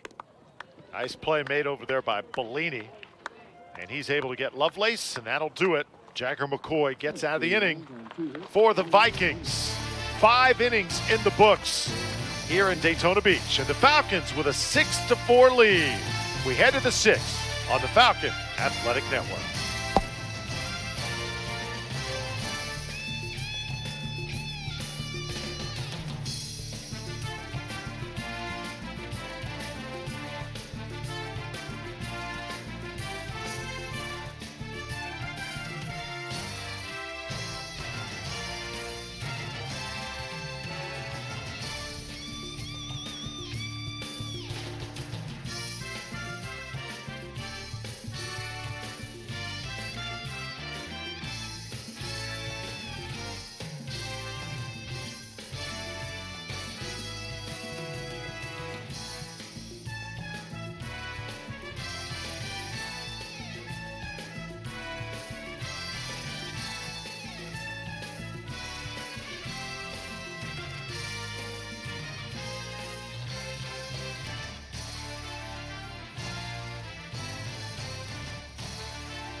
Welcome to Daytona State College. Drew Felios, Ted Sofianos, and our hardworking crew here on the East Coast. Falcons with a 6-4 lead over St. John's River State. The Vikings now have to climb uphill. Joey Hecht still on the mound for Daytona State as he deals now to Riley Wash. Count 1-1. Like you said, Joey's been hanging in there, bounced back from those first couple of rough innings. Hit hard to left field. On the run is Prusetti, and he can't get to it. Ball bounces to the top of the fence, comes right back. And how about that shot for Riley Wash? He is the leadoff double for St. John's River State. Yeah, that was a stand-up double by the catcher, Wash. Francis Villamon.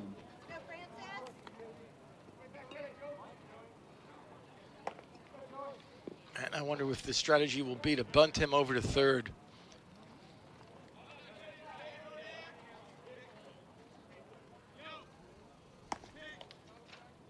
So Daytona State with their first lead through 5 innings, but you just get the sense lots of baseball to be played. And Vikings still have some statements to make as Villamon, now in the 9-hole, comes to bat.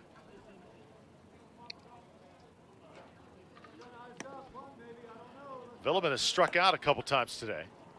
And they're letting Villamon swing away rather than try to advance the runner via bunt.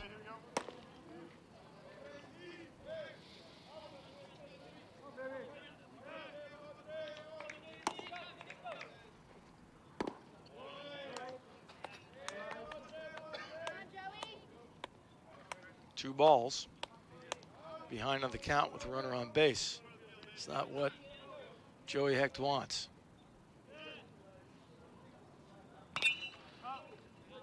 Big swing on that one. Villamon fouls it out of play.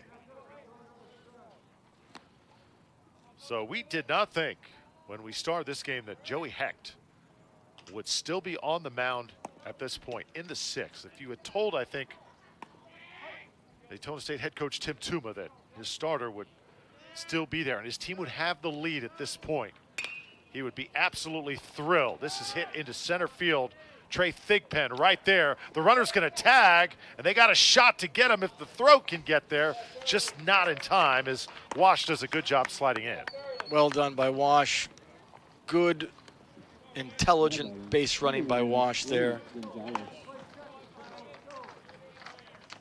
That's just good baseball all the way around. Exactly. And Trey Thigpen just a tiny bit off when he gunned it to third.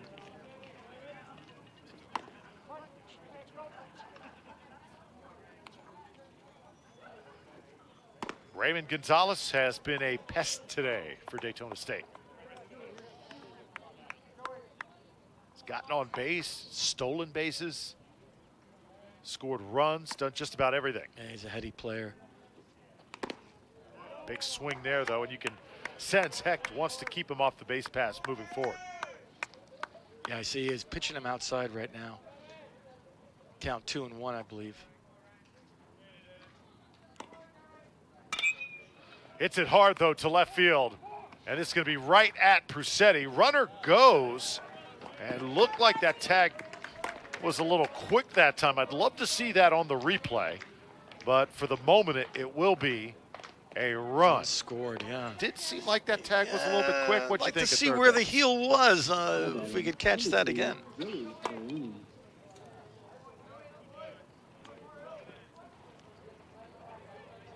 So Raymond Gonzalez does his job, sacrifice fly, and it's 6-5.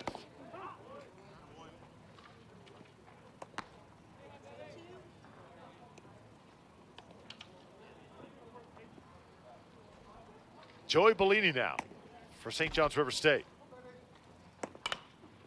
Right back at the pitcher. Hecht is going to take care of this one. Now they're going to say it's foul, or will they play it? They will play it. And Bellini can't believe it. Ross Jones not going to be happy over on the St. John's River State side. He is out of the dugout now. Me, you included, everybody else, I don't think knew what was going to happen. Even the Daytona State player who picked that up, what was it, Joey Hecht, he didn't even think he was going to have to throw to first. But they called it out.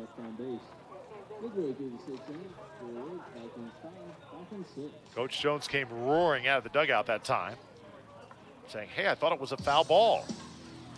Well, sorry, Coach Jones, no instant replay and college ball.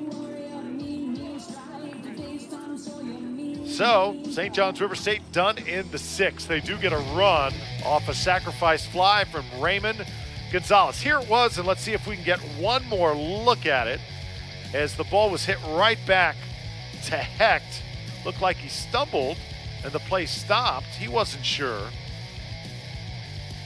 but it is an out. There you go. Yeah, I didn't see what the complaint was there. 6-5 your score.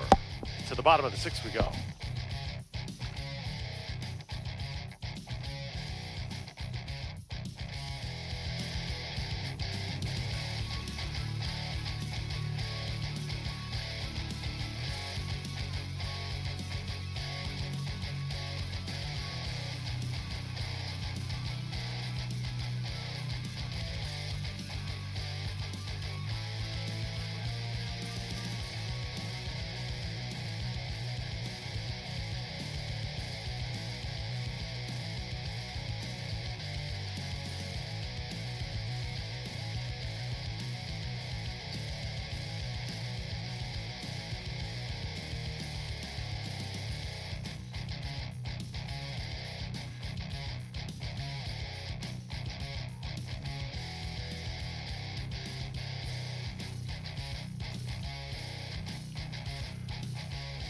Daytona State coming up now in the bottom of the 6th with a 1-run lead.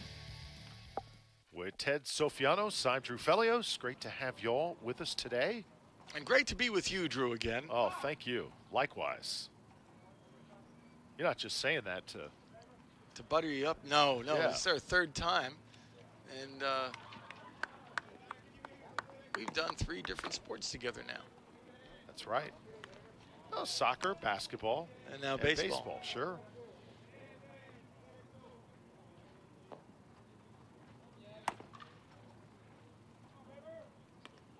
Dustin Baber leading it off for Daytona State. Fouled that one off, inside pitch. 0-1.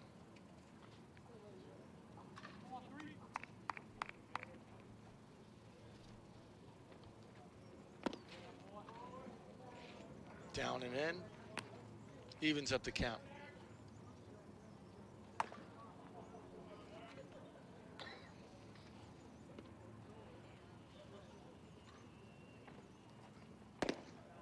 Ball taken outside. You know, Drew, I don't know, but just a couple other factoids. As he fouls one back there. Recently in the U.S. News and World Report, they ranked Daytona State College among the top tier best online bachelor programs. Perfect. In the nation. Not surprising. And that's the 5th year running, my friend. Again, academics at a premium here at Daytona State College, but certainly when you have scholar athletes, you know that basically what you get 3 things out of them. They're persistent semester to semester, they're completers year after year, and they're graduates. And they are graduates for sure. 2 balls, 2 strikes now to Dustin Baber. Baber will step out. Dustin had a base hit his last time up. Coach Dumas says he is among the best shortstops he has ever coached. Puts this one in play, but it's going to be taken care of by Villeman at short, and there's 1 out. Good defensive play there. Take out Baber. Now batting, number 1, Trey, 15.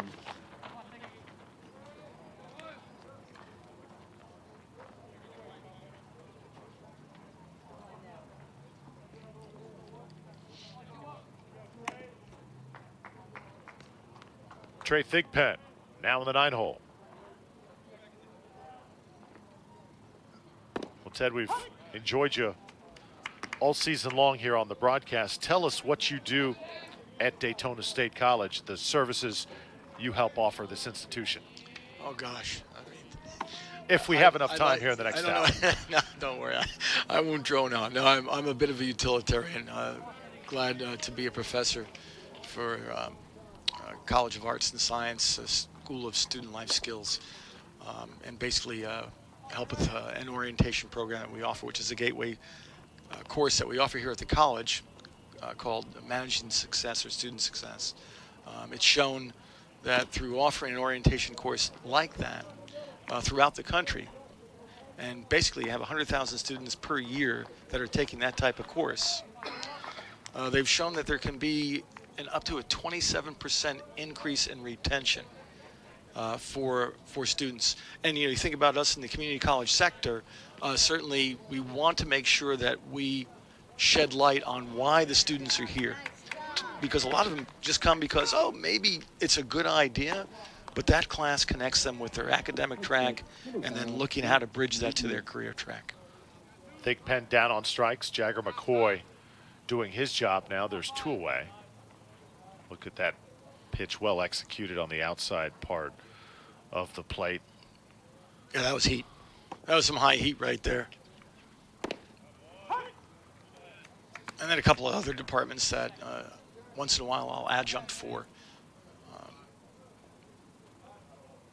Our language arts department, and another is our BAS for a business program that we offer here at the college. Then that's kind of what they were just talking about on the U.S. News and World Report is, you know, the online program that's distributed through that part of the college, which is, you know, part of something. We have a number of 4-year degrees that we offer here, which is kind of we call it an internal 2+2. So you have 2 years, whether an AA or AS degree, and then we have, you know, within our own college, we can then matriculate them to a 4-year program here at Daytona State. Not all community colleges here in Florida and other colleges, because most of them are 2-year, can offer that to their students. Nagy swinging as Jagger McCoy does his job, and it's a 1-2-3 inning for the Falcons. Daytona State still leads by 1. 6-5 is the score. Falcons don't register any runs in the 6th. Going to the 7th inning when we come back here on the Falcon Athletic Network.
Welcome back to the campus of Daytona State College, and a new pitcher up for Daytona State. It is Zach Bryant. He's going to get the ball. Zach Bryant, one of the top arms on the Falcons staff. In fact, if you were to put the depth chart of all the pitchers that Coach Tuma likes to use, he'd probably be number 2 on that depth chart, right behind Kyler Adams. Right. And also, I think Hecht was getting up to close to 100 pitches thrown. So a good point in time before the arm gets a little bit too tired. Avoid any injury for sure. Gary Carpenter swings away. So by Coach Tuma, putting in Zach Bryant here in the 7th inning, one of his top pitchers here in a midweek game, Ted, kind of proves Daytona State wants this win here today. Oh, exactly, Drew. Couldn't have said it better. And certainly as they look forward to a couple of games coming up, I believe, this, I think you have the stats right there. As to, I think you said it was Seminole.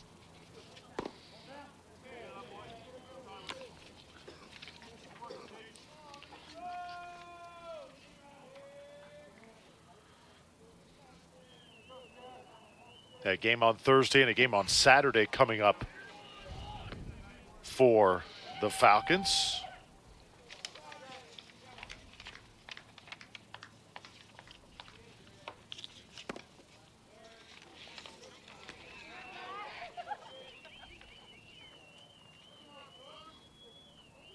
Yeah, this Thursday they will host Seminole State College, and then on Saturday have to head to Santa Fe.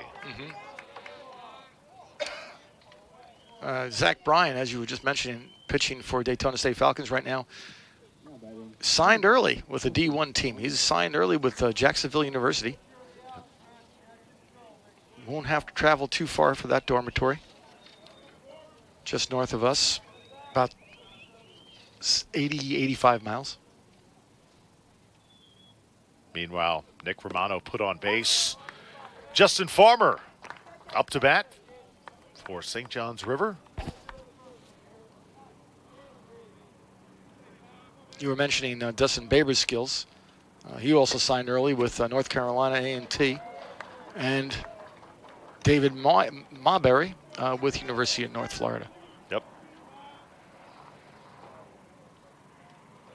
Alan Burnside headed to Florida Southern, the one Division II signee for DSC. Nice looking pitch there. Oh, I wonder which way the ump was looking on that one. That looked like a dead strike to me.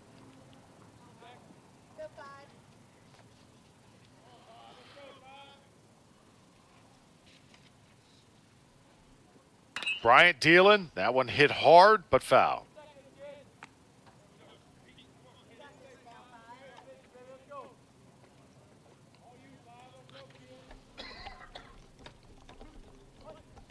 I notice a lot of times as the games tighten up, the pace gets a little bit slower. That happens college and majors.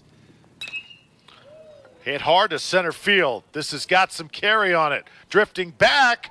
The catch made by Thigpen on the warning track. Right on the right against the fence. Now batting, number 6. Got a good piece of the bat on that one. It's a big second out for Zach Bryan in Daytona State, with Pablo Cedeno now coming up.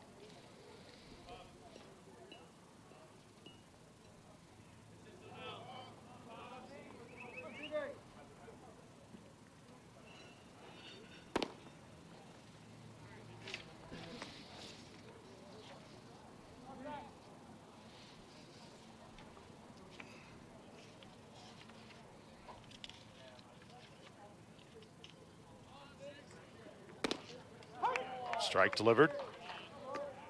Talking about all the different programs here on campus at Daytona State. Have to mention also the softball program led by Sabrina Manhart. They continue to battle. 26-23 record. Similar percentage to the men's baseball team as well. Yep. Really similar challenges as well. Both teams score a lot of runs. Working on their pitching, and right there, Zach Bryant shows why he is so highly regarded on the staff here at Daytona State. Bryant able to get the job done. 7th inning is clear. Now the 7th inning stretch, and to the bottom of the inning we go. Falcons with a 6-5 lead here at Daytona State.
There, take a look at the story. 6-5 is your score. St. John's River State has out-hit Daytona State 8-7. But the Falcons have made the key plays over the last few innings. And they come up to bat here in the bottom of the 7th. Hope you had a good 7th inning stretch. Trent Taylor leading things off for Daytona State. Taylor got on base with that gorgeous bunt last time he was up. And then sliding home, as you can tell by his pants and shirt. Hits this one to the left side, foul.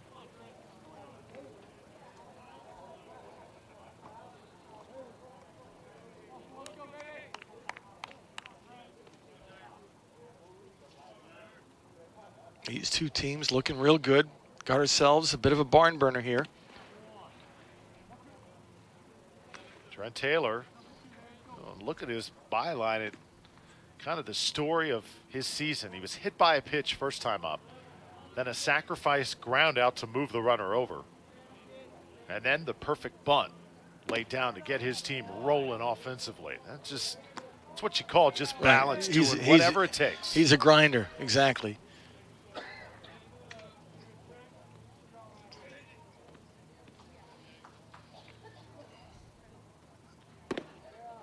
Ball a little bit high. That's going to be a 3-0 count.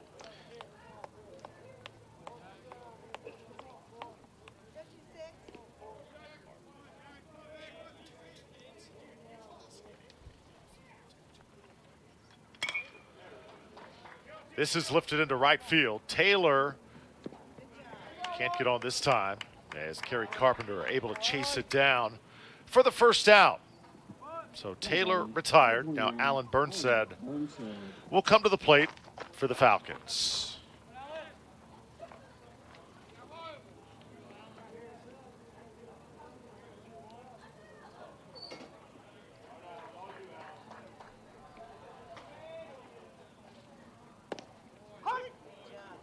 Strike in there.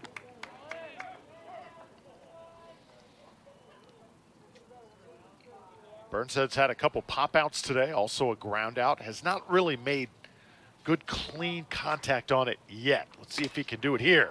Just as I say that. Just as you mentioned. Bam. That drew, there it goes.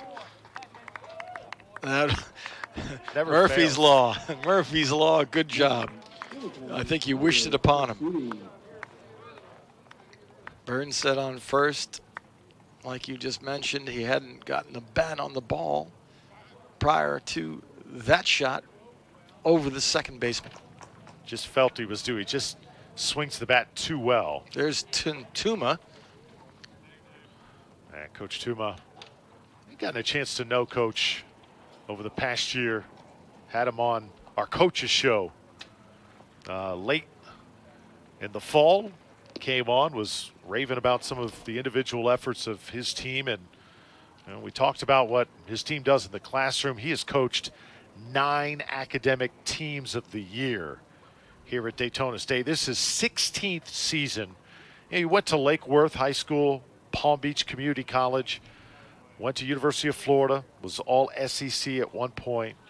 Coach knows what it's like to go through the process in baseball. And Ted, when you play this sport, baseball, your athletic career can take so many different turns, and this program has done such a great job getting the careers on track here at Daytona State. Tim Tuma, I mean, a testament to what he has accomplished over this many years here. Obviously, you were mentioning his 16th season, laudable academic goals that he sets for those students, but at the same time, there's always an exemplar, like we were mentioning about some of the students who are leaders not only in the locker room, but in the classroom.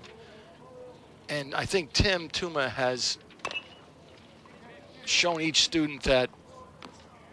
Forces on at second, over to first, and safe over there at first. They do get one on the play. Continue. You know, being a scholar athlete is not easy. It takes drive, it takes motivation, it takes persistence. It takes a fair amount of intelligence as well.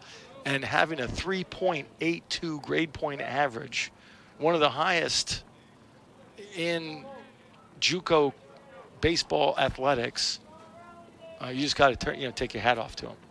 And it's consistent. This isn't just a one-off. This is Tim Tuma all day, every day. Safe at second base, and nice stolen base that time for the Falcons. Now, I've had the opportunity to talk to a number of, our graduates. Here it is again, Drew. How about Prusetti's day? He has done just phenomenal things on the diamond, played about as well as you can play. If Daytona comes home with a win, Prusetti's going to be a big part of that. Taken just outside. But as I was mentioning, the graduates, I've met a number of them through various alumni events that we've had here. And, boy, are they still remark about the effect that Tim Tuma's had on them. Tough ball to field that time. Nick Romano just got all crossed up and couldn't do anything with it. Hey, good camera work, guys, to follow that down the line. You could tell as it fell, it was about 2 feet off.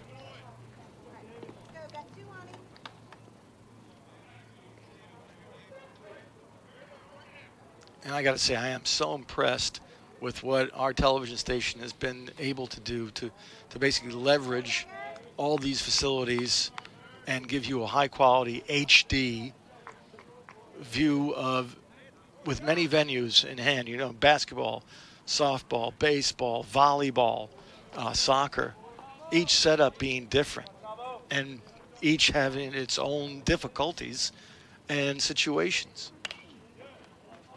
Mayberry just sticks the bat out that time, stays alive.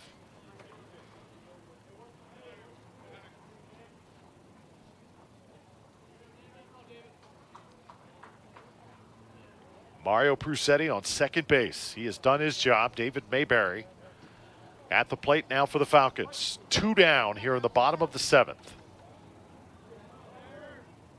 Getting down to crunch time for both of these teams. This has been a well-played game on both sides. Not many errors either way. Did you take a look at that building that's coming up, Drew, right here in the middle of campus, which is going to be our brand new student center. Wow. Multi-use facility. You know, you just not just kind of coming out and using the Wi-Fi or getting a quick bite to eat, but there'll be classrooms and various other learning platforms that'll be distributed in that area. I've seen the plans on it. It's going to be a beautiful building. 3 balls, 2 strikes to David Mayberry. Got a good piece of that one. Right to the center fielder, though. Justin Farmer barely had to move. And that does it for Daytona State in the 7th. So Falcons kept off the scoreboard once again, but they still have a 6-5 lead. We've played 7 innings. To the 8th we go on the Falcon Athletic Network.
Well, before the break, I mentioned this was a well-played game. The numbers say everything. Only 1 error between these 2 teams. 8 hits for both the Vikings and Falcons, and a 1-run lead for Daytona State as one of their top hurlers, Zach Bryant, tries to finish this one off for the Falcons. How about Bryant showing some real tough stuff there? 2 of them now in a row. One a fierce breaking ball right over the middle of the plate and then painting the corner on that curve. Joe Gunn at the plate for St. John's River State. Watches a curveball just outside there.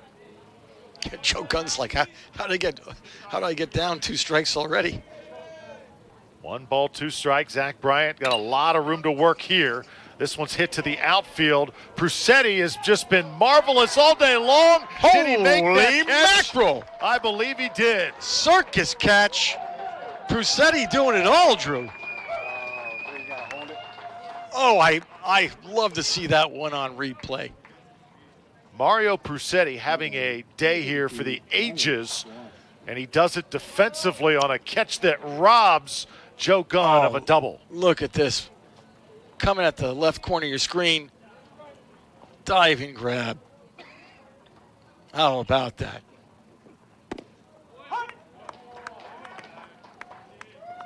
And that pumps you up if you're the pitcher. If you're Bryant, that pumps you up. That just carries the momentum forward. Riley Wash base hit his last time up. Big swing there, fouls it away. So bottom of the order now for the Vikings. Francis Villeman on deck.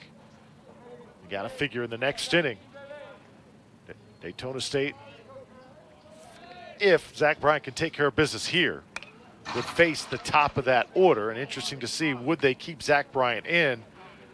I'd probably think they would have to here. Or do they go to the closer? Remember, Dustin Baber shining in that closer role as of late. Will Tim Tuma elect to let him do his thing and just try and get 3 outs? It's going to be real interesting. I think the ump missed one there. That was right on the left side of the plate. My goodness. And swinging is Wash. Ball gets away. They're going to have to throw down in time. Well done. Made that a little bit more difficult than it had to be. But good job by the catcher, Now batting, number 3, KG Willis. Parkhurst.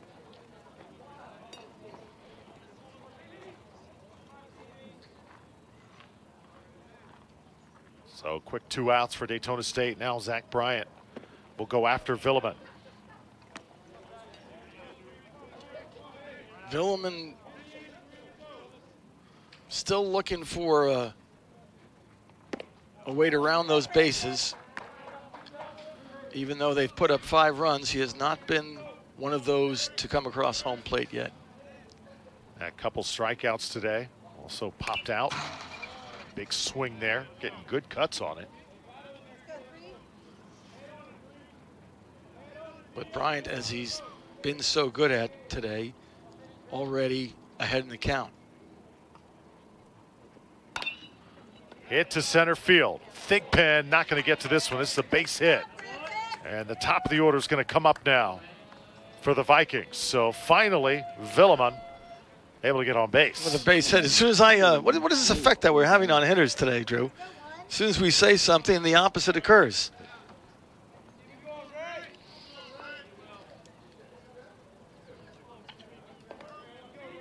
And now the ever dangerous Raymond Gonzalez.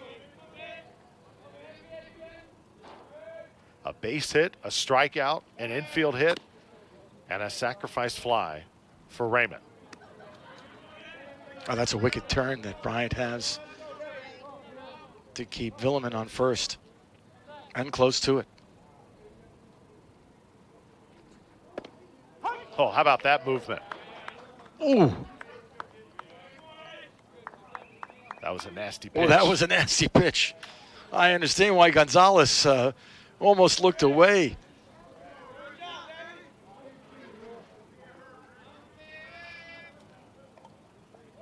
Toss it back to first. I'll tell you what, Zach Bryant keeps throwing pitches like that. He's going to get the attention of major league scouts. I'm sure he's had a lot of attention already. Looks very comfortable, you know, very commanding on that mound.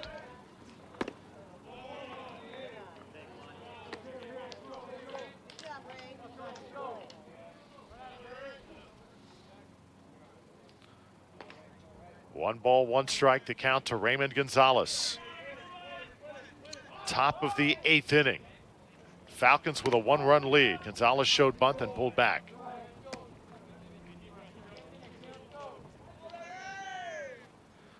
Now keep in mind, Vikings just want to find a way to get that run from first to home plate. That's why you saw the square around there. Right, Daytona State, they were in this position before where they had 2 outs and only 1 man on base, and they ended up 2 runs scoring, so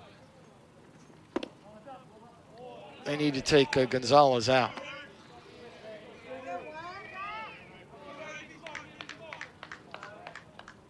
Gonzalez communicating with his coach, Jones. Joey Bellini on deck for the Vikings. Kerry Carpenter in the hole right now as the signs a little mixed up. You see Coach Jones giving them there in the dugout. Gonzalez hits it hard, right at the shortstop. Baber takes care of it. And that is going to do it for the Vikings. So Zach Bryant does his job again for Daytona State. And the Falcons, they can just hold St. John's River State no matter what. In the ninth, they're going to have a victory. But another shot at bat when we come back. To the bottom of the eighth we go on WDSC TV.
Welcome to the bottom of the eighth inning here at Daytona State College. Jagger McCoy continues to work on the bump for the Vikings. St. John's River State trailing 6-5. Falcons with the edge here at home. And for our viewers out there, I don't care if you're a fan of, the Falcons or the Vikings, you got to be enjoying this game. This certainly has, you've had a couple of lead changes here, a number of runs scored, very tight as far as the stats for both teams. Seeing a little bit of everything today. Saw the big home run by Nick Romano of St. John's River State. Put the Vikings on top early, and then Daytona State timely hitting. Mario Prusetti has been just brilliant. David Mayberry has played great. Jack Nagy, Trent Taylor doing his thing. Yeah. And how about the performance by the youngster, Joey Hecht? The freshman, the lefty, came out, and he really set the tone for the Falcons early, didn't he? Yeah, he settled down. He was a little bit perhaps uncomfortable in the first couple, but then, boy, did he settle down and look darn good. Parkhurst down on strikes here to start the bottom of the eighth. Coach has got to be happy with the production of Joey Hecht. And certainly now, as we've watched Bryant pitch for DSC, also a great night thus far. Great evening thus far. J.C. Lovelace now steps in for the Falcons. How about Jagger McCoy, too? He has looked really sharp, throwing from the left side for the Vikings. Yeah, he has settled down after that first inning that he was out there, looking really good, powerful, command of his pitches right now. And obviously throwing some tough pitches to hit.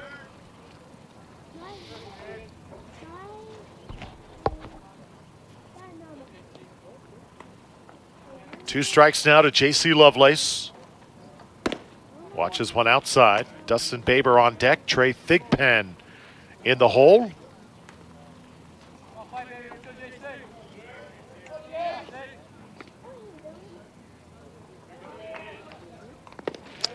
The Falcons could certainly use a couple of insurance runs here.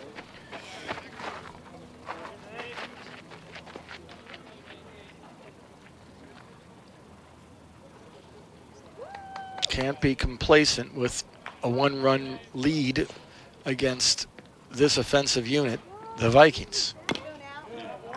Hanging in there is J.C. Lovelace.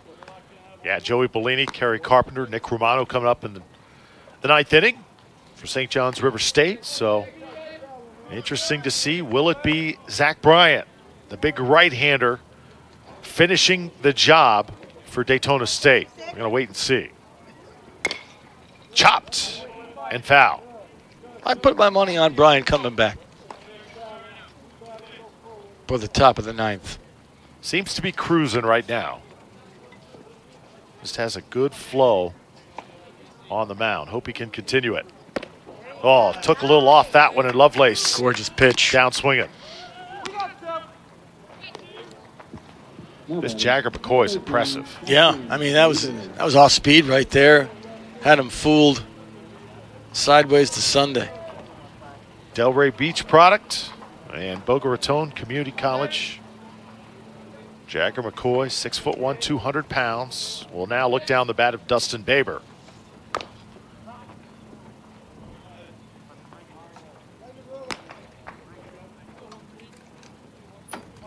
Part of his success the last couple innings, getting ahead in the count. Getting ahead in the count, and that psychologically sets you up, and you're starting to feel really good about how you are painting the corners of that strike zone.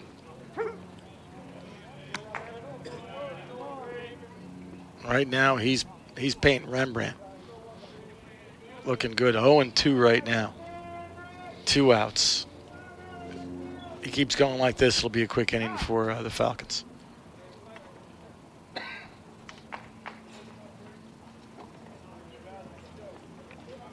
Dustin Baber at bat. Baber would be the option to close if Tim Tuma decided to go that route. Baber is available today, but as Ted said, and as I believe also, the way Zach Bryant is throwing right now for Daytona State, should be Bryant on the bump, but we'll wait and see. This one's low to Baber. Evens up the count. Trey Thigpen on deck has been swinging a real hot bat. So I guarantee you Jagger McCoy does not want to see Thigpen, the next batter. Got to get this guy. This one's hit to second base. Bellini there to make the play.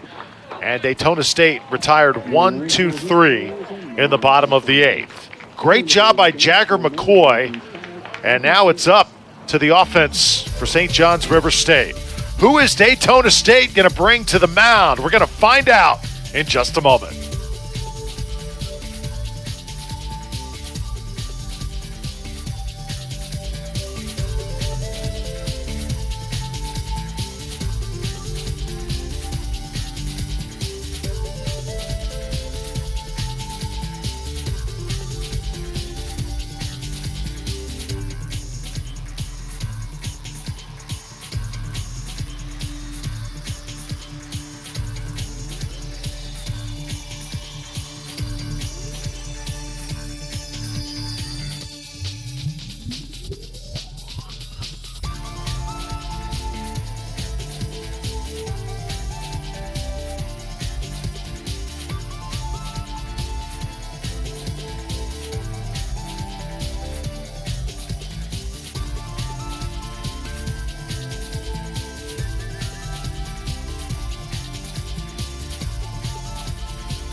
Top of the 9th inning here at Daytona State College.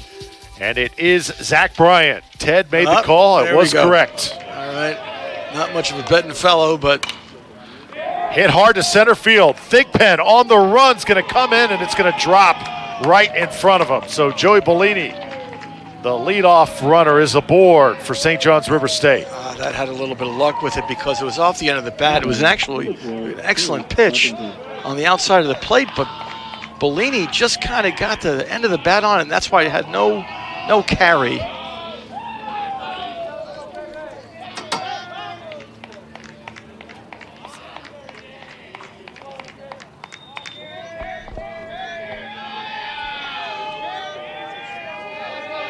Kerry Carpenter now for St. John's River State. He's been dangerous all day.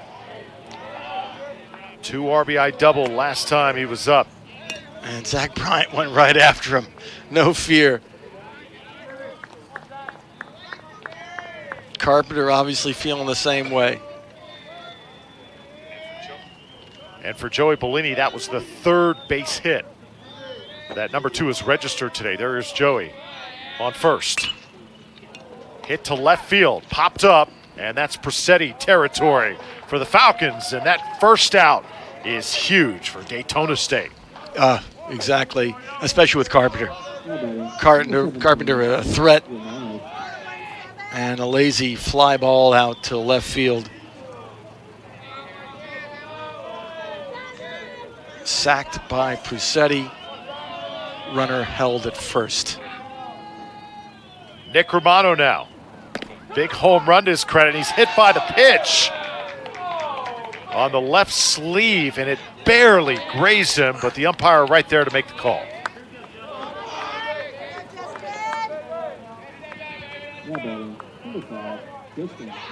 When I say barely, I mean probably the sleeve, and that's it. I don't think that got any skin. I'm surprised. I believe, though, the uniform is part of the body, so that's why he gets the free trip to first. If the umpire hears contact with the baseball in that uniform, you're going to first base. This is popped up, and is it playable? That's the question.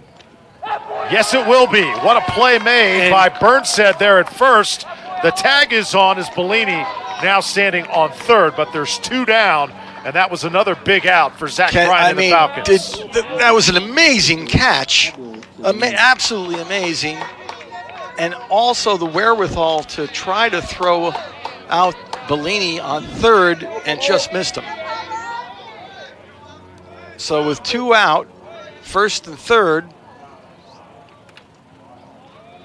I'm sure Zach Bryant be glad to strike him out, and everybody goes home.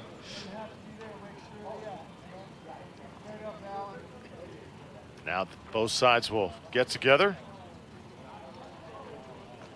Take one more look at this play, and what a catch on that right side as Burnsett somehow made his way over there. I don't know how he got that far down to right field, Ted. That was an incredible defensive effort. Well, what I would have liked to, and of course the umpire's supposed to see that, but I'm not so sure that Bellini properly tagged from second base. Tagged up. I couldn't tell there in that position.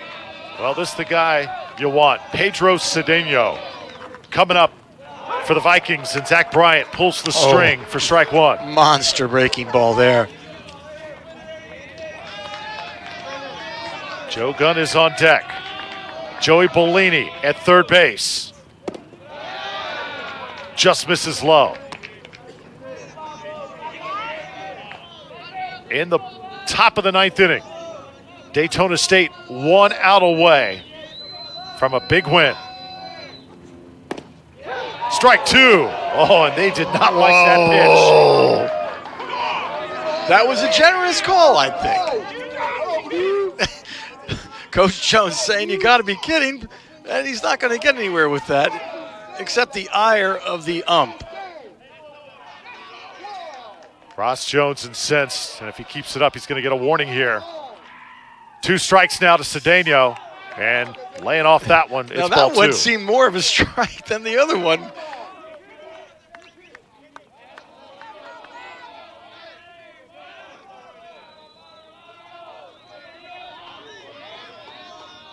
First and third, 2 outs. Swing and a miss for strike 3. Zach Bryant with a huge effort for Daytona State. And that is going to do it. The look from Ross Jones says it all, and the Falcons can now celebrate. Wow. I tell you, that took some chutzpah to throw that pitch at that point in time. Oh, that was nasty. Absolutely nasty. Zach Bryant got to be proud of himself. Coach got to be proud of himself. The whole team should really be feeling good about that win.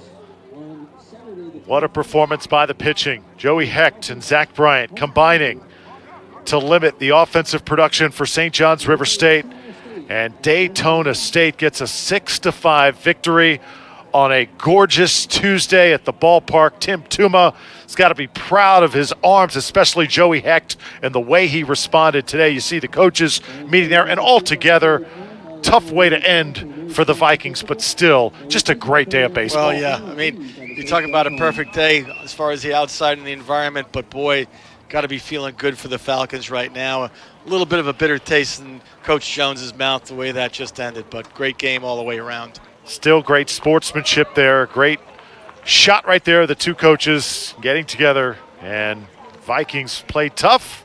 Falcons just a little bit better here at home on WDSC TV and the Falcon Athletic Network.